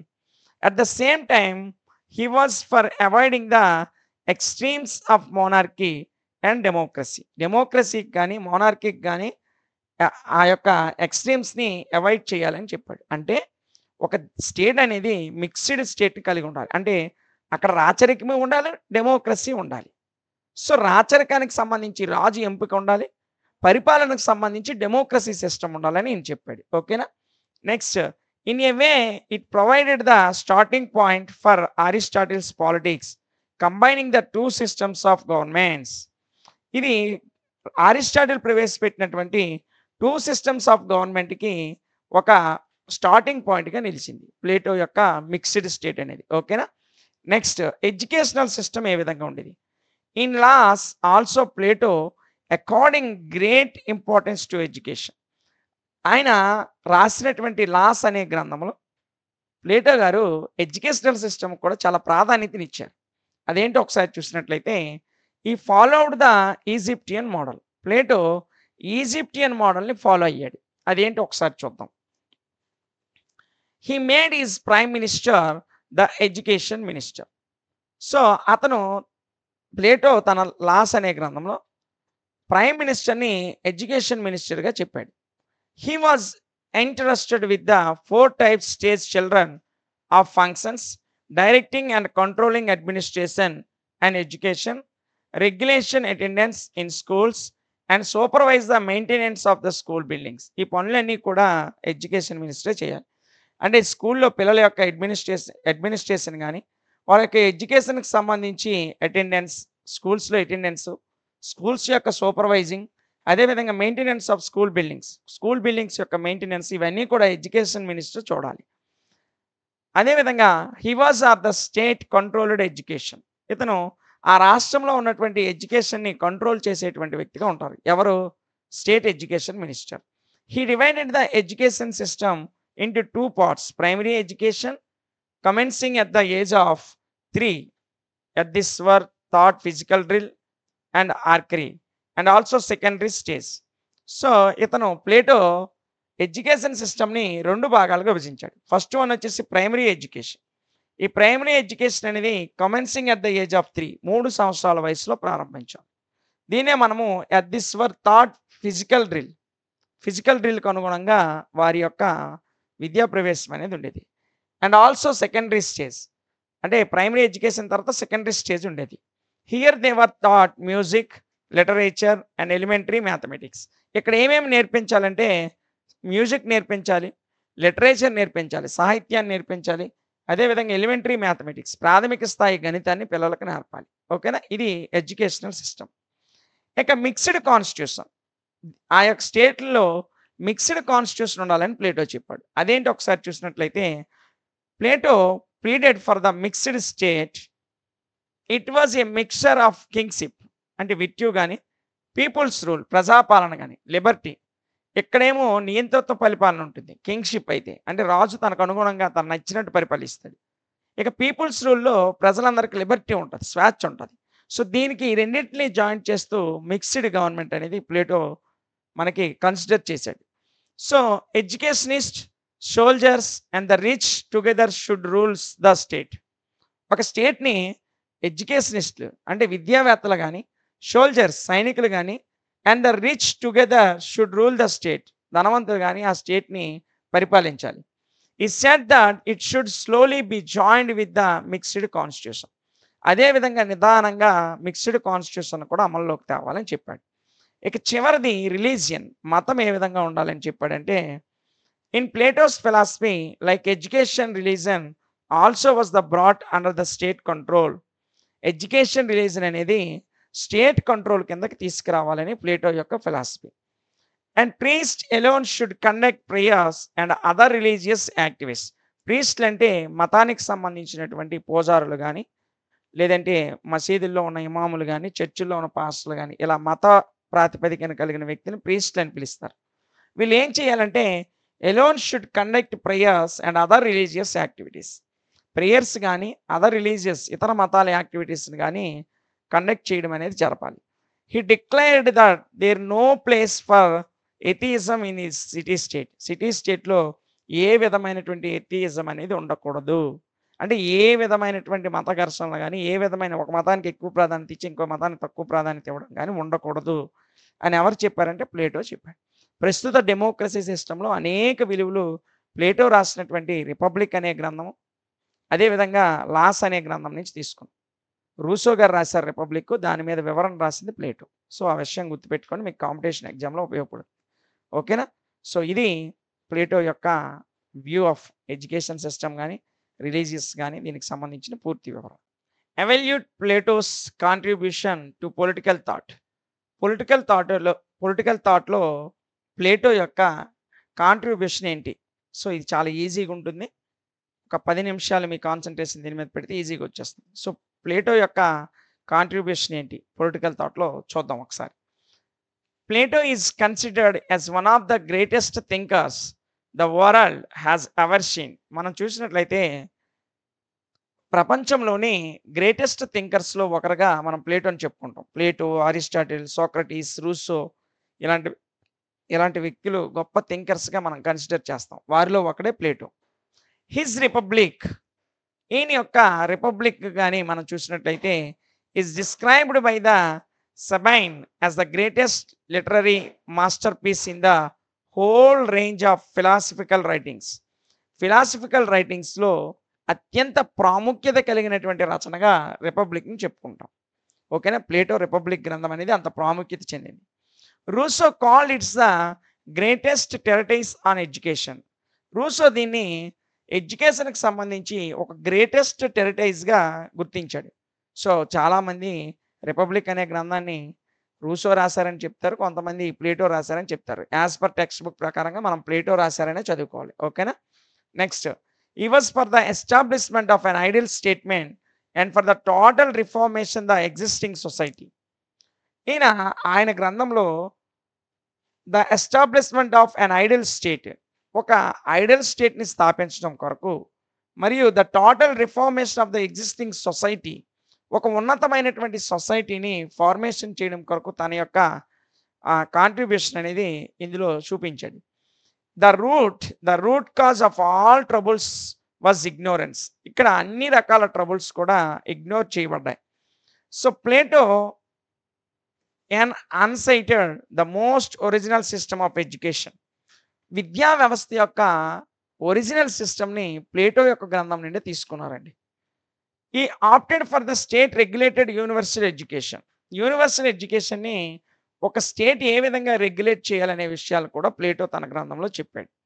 So, it consist of elementary education up to 25 years and higher education up to the 35 years. ఈయన ప్రకారము ఎలిమెంటరీ ఎడ్యుకేషన్ అనేది అప్ టు 25 ఇయర్స్ వరకు, 25 సంవత్సరాల వరకు అందించాలి. And higher education up to the 35 years. Higher education వచ్చేసి 35 సంవత్సరాల వరకు ఉండాలని చెప్పాడు. It's aim was to work for the physical, intellectual and moral development of the individual. అతని యొక్క ముఖ్య ఉద్దేశం ఏంటంటే, ఎడ్యుకేషన్ పరంగా అతని యొక్క ముఖ్య ఉద్దేశం ఏంటంటే, ప్రతి వ్యక్తిని కూడా ఫిజికల్‌గా, ఇంటెలెక్చువల్‌గా, మోరల్ డెవలప్మెంట్ పరంగా అభివృద్ధి చెందించాలనేది అతని యొక్క ఉద్దేశం. ఇక్కడ చూడండి, ఈ ప్లీడెడ్ ఫర్ ఫిలాసఫర్ కింగ్స్. ఈయన ఫిలాసఫర్ కింగ్స్‌కి సంబంధించిన ప్లీడెడ్ అనేది చేశాడు. ఇక్కడ power should be given not those who wanted it most but to those who desired it least. ఎవరైతే, ఇక్కడ చూడండి, పవర్ షుడ్ బి గివెన్. ఈయన ప్రకారం పవర్ ఎవరికి ఇవ్వబడిందంటే, not to those who wanted it most. ఎవరైతే పవర్‌ని ఎక్కువ కావాలనుకుంటున్నారో వాళ్ళకి ఇవ్వబడలే. బట్ మరి ఎవరికి ఇవ్వబడింది? To those who desired it least. దానికి ఎవరైతే డిజైర్డ్ ఉన్నారో వాళ్ళకి ఇవ్వబడింది. ఓకేనా? In spite of the best education given to them the rulers might become corrupt. So, ప్రజలకి ఎక్కువ, అంటే రూలర్స్‌కి ఎక్కువ ఎడ్యుకేషన్ అందించినప్పటికీ కూడా become corrupt, selfish and egoist. ఆ రూలర్స్ కరప్ట్ అవ్వచ్చు, సెల్ఫిష్‌గా ఉండొచ్చు, ఈగోయిస్ట్‌గా ఉండొచ్చు. కాబట్టి so they were debarred from the having anything including property, wives and homes in private. వాళ్ళు కరప్ట్ అయ్యి సెల్ఫిష్‌గా ఉన్నా, ఈగోయిస్ట్‌గా ఉన్నా, వాళ్ళు ఏ విధమైనటువంటి ఇష్యూస్‌కి పాల్పడిన, అంటే ప్రాపర్టీని, వ్యక్తిగతంగా ప్రాపర్టీ సంపాదించుకున్న, భార్యల్ని సంపాదించుకున్న, హోమ్స్ గృహాల్ని సంపాదించుకున్న వాళ్ళని అధికారం నుంచి తొలగించాలి. Such practices would keep in the away from the worldly temptation. ఈ విధమైనటువంటి టెంప్టేషన్స్‌కి దూరంగా ఉండాలి. Next, equality of women. ఈయన ప్రకారము స్త్రీలకి సమానమైనటువంటి అవకాశాలు కల్పించాలి. Plato thought well ahead of his times. He recognised and pleaded for the equality of women. ఈయన స్త్రీలకి సమానత్వం కల్పించాలి అనేటువంటి ఉద్దేశంతో అనేక విషయాలు తెలియజేశాడు. He said that women constitute half of the population and so their views should not be silenced or ignored. ఈయన మంచి మాట ఒకటి చెప్పాడండి. సమాజంలో సగం కంటే ఎక్కువ మంది జనాభా స్త్రీలున్నారు. మరి వాళ్ళ యొక్క వాయిస్ గానీ, వాళ్ళ యొక్క వ్యూస్ గానీ ఎందుకు సైలెన్స్‌గా ఉన్నాయి? ఎందుకు ఇగ్నోర్ చేయబడ్డాయి? అంటే జనాభాలో ఇద్దరూ సమానమైనప్పుడు అధికారంలో గానీ, ఇతర విషయాల్లో గానీ పురుషుల ఆధిక్యత ఎందుకుంది? స్త్రీల యొక్క వ్యూస్‌ని ఎందుకు ఇగ్నోర్ చేశారు? సో, ఇద్దరికీ సమాన అవకాశాలు కల్పించాలనే విషయాన్ని ఈయన తెలియజేశాడు. He gave equal importance for them along with men. ఈయన పురుషులతో సమానంగా స్త్రీలకు కూడా సమానమైనటువంటి ప్రాధాన్యత ఇచ్చాడు. He worked for the emancipation of women. వీళ్ళు ముఖ్యంగా ప్లేటో గారు స్త్రీ యొక్క అభివృద్ధి కొరకు, స్త్రీ యొక్క డెవలప్‌మెంట్ కొరకు ఎక్కువగా పనిచేశాడు. ఆయన రైటింగ్స్ అన్నీ కూడా స్త్రీలకి సమాన ప్రాధాన్యత కల్పిస్తూ జరిగినవే. ఓకేనా? Next functional specialisation. Plato started with the explanation of the human nature. So, మనిషి యొక్క స్వభావాన్ని వివరించడం ప్లేటో ప్రారంభించాడు. Every human had 3 elements: desire, courage and wisdom. ప్రతి మనిషి కూడా 3 రకాల ఎలిమెంట్స్‌ని కలిగి ఉంటాడు. ఆ 3 ఏంటంటే డిజైర్, ఫస్ట్ వన్ వచ్చేసి డిజైర్, సెకండ్ వన్ వచ్చేసి కరేజ్, థర్డ్ వన్ వచ్చేసి విజ్డమ్. ఈ 3 ఎలిమెంట్స్‌ని కూడా ప్రతి మనిషి కూడా కలిగి ఉంటాడు. So, accordingly the state had 3 classes of people. ఇతని ప్రకారము ప్రజలలో 3 వర్గాలు ఉన్నాయి. 3 క్లాసెస్. ఆ 3 ఏంటంటే ఒకరేమో ప్రొడ్యూసర్స్, ఇంకొకరేమో ప్రొటెక్టర్స్, థర్డ్ వన్ ఏమో ఫిలాసఫర్స్. కొంతమంది నిర్మాతలుగా ఉంటారు. కొంతమంది ప్రొటెక్టర్స్ సంరక్షకులుగా ఉంటారు. కొంతమంది ఏమో ఫిలాసఫర్స్‌గా ఉంటారు. ఇలా సమాజంలో 3 వర్గాలు ఉన్నాయని ఆయన చెప్పాడు. So, Plato's ideal state was constructed on the basis of functional specialisation. Plato యొక్క స్టేట్ అనేది స్పెషలైజేషన్‌కు అనుగుణంగా, స్పెషలైజేషన్ ఫంక్షన్‌కు ఆధారంగా వచ్చింది. According to him justice consist in each man performing his duties. ఈయన ప్రకారము ప్రతి వ్యక్తి కూడా తన యొక్క బాధ్యతలు నిర్వర్తించాలి. So, soldier has to be perform functions connected with his duty defence. ఒక రక్షకుడు, ఒక సంరక్షకుడు, సోల్జర్ ఎవడైతే ఉన్నాడో ఆయన తన యొక్క డ్యూటీ అయినటువంటి డిఫెన్స్‌ని ఖచ్చితంగా నిర్వహించాలి. అంటే ఎవరి బాధ్యతలు వాళ్ళు నిర్వర్తించాలని చెప్పాడు ఈయన. Administration is highly technical affair and it is be allotted to the intellectual classes to the guardians. గార్డియన్స్‌కి సంబంధించి కొన్ని ఇంటెలెక్చువల్ క్లాసెస్ అనేవి అటాచ్ చేయబడ్డాయి. ముఖ్యంగా his education system was an extension of his concept of justice. Plato తీసుకొచ్చినటువంటి educational system అనేది అతని జస్టిస్‌కి సంబంధించినటువంటి, అంటే ఈ జస్టిస్‌కి సంబంధించిన కాన్సెప్ట్ ఏదైతే ఉందో దానికి అనుగుణంగానే ఎడ్యుకేషనల్ సిస్టమ్ కూడా తీసుకొచ్చాడు. His communism his turn was an extension of his theory of education. అదే విధంగా అతని థియరీ ఆఫ్ ఎడ్యుకేషన్‌కు అనుగుణంగానే కమ్యూనిజాన్ని కూడా ఈయన తీసుకొని వచ్చాడు. ఓకేనా? Next philosopher kings. Professor Foster says that the concept of philosopher kings is the most original concept in the entire political theory of Plato. Plato యొక్క ఎంటైర్ పొలిటికల్ థియరీలో ఈ యొక్క మోస్ట్ ఒరిజినల్ కాన్సెప్ట్‌గా దేన్ని చెప్తామంటే ఫిలాసఫర్ కింగ్స్‌నే చెప్తాం. ఓకేనా?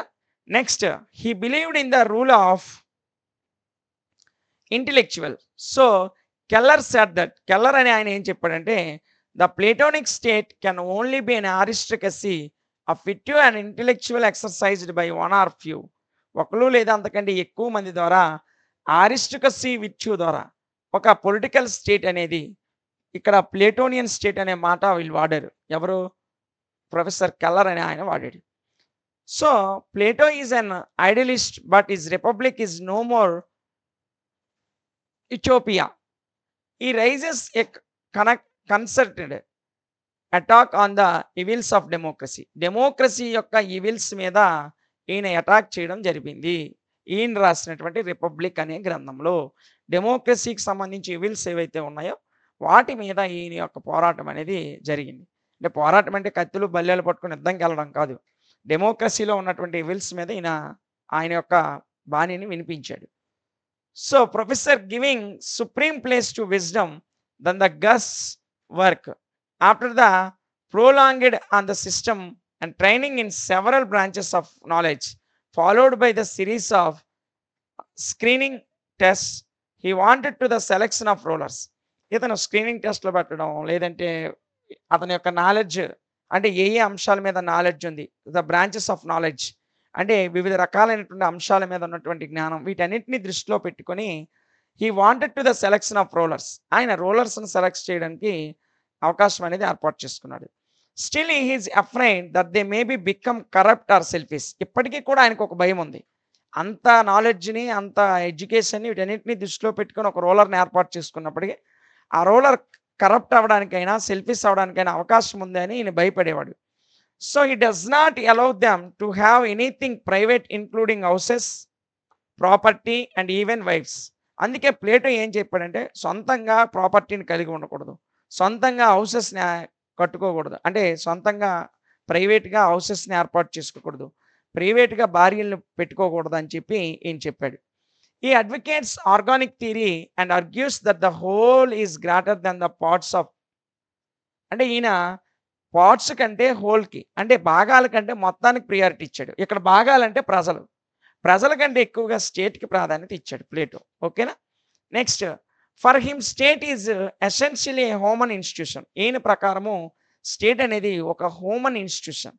మానవ వ్యవస్థగా పరిగణించబడింది. So, he is for universal compulsory education. ఇతను కంపల్సరీ ఎడ్యుకేషన్ అనే దాన్ని ఇంట్రడ్యూస్ చేశాడండి. అంటే ప్రతి ఒక్కరు ఖచ్చితంగా విద్యావంతులు అవ్వాలనేది ప్లేటో యొక్క vision.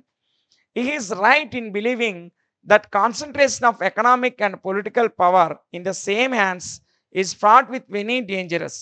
He think far ahead his times his original and scientific system of education, equality of women, rule of wisdom, factionalism, specialisation and practical radicalism and make him the masters of philosopher for all times and places. ఇదిగోండి Plato తీసుకొచ్చిన వ్యవస్థలన్నీ ఇవే. Is original and scientific system of education.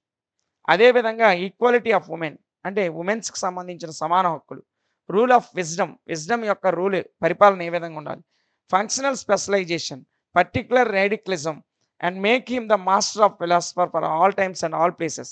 ఈయన్ని master ఫిలాసఫర్గా అన్ని కాలాల్లోనూ అన్ని స్థలాల్లోనూ ప్లేటోని master of ఫిలాసఫర్గా గుర్తించడానికి ఆయన ప్రవేశపెట్టినటువంటి అనేక రకాలైనటువంటి థాట్స్ ఏవైతే ఉన్నాయో అవి అతన్ని ఒక మాస్టర్ ఫిలాసఫర్గా నిలిపాయి. ఓకేనా? Next, but is communism of wifes and property is opting for philosopher kings is support for slaves etcetera. So, స్లేవ్స్కి సంబంధించి ఫిలాసఫర్ కింగ్స్ యొక్క సపోర్ట్ అనేది ఈయన కొంచెంగా వివరించలేకపోయాడు.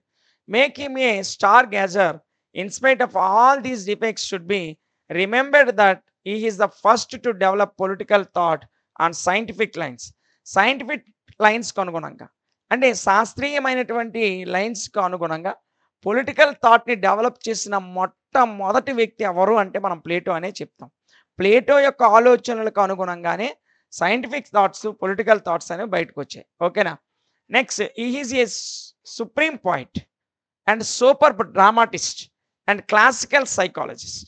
ప్లేటో గురించి మనం చెప్పాలంటే ఇతను ఒక సుప్రీం పాయింట్, అత్యున్నతమైనటువంటి రచయిత అండ్ సూపర్ డ్రామాటిస్ట్. డ్రామాలు రాయడంలో అతనికి తిరిగిలేదు. అదేవిధంగా క్లాసికల్ సైకాలజిస్ట్, ఒక మనోవిజ్ఞాన పరంగా కూడా ఒక ఉన్నతమైనటువంటి నాలెడ్జ్ కలిగిన వ్యక్తి. So, he is sure of his place in any collection of the world's greatest political thinkers. ఇతని యొక్క రచనలు, ఇతని యొక్క ఆలోచనలే ప్రపంచంలోని పొలిటికల్ థింకర్స్ అందరిలో ఒక గ్రేటెస్ట్ థింకర్గా, గ్రేటెస్ట్ ఫిలాసఫర్గా ప్లేటోని నిలబెట్టాయి. ఓకేనా? ఇది ప్లేటో యొక్క కాంట్రిబ్యూషన్, పొలిటికల్ థాట్లో ప్లేటో యొక్క కాంట్రిబ్యూషన్.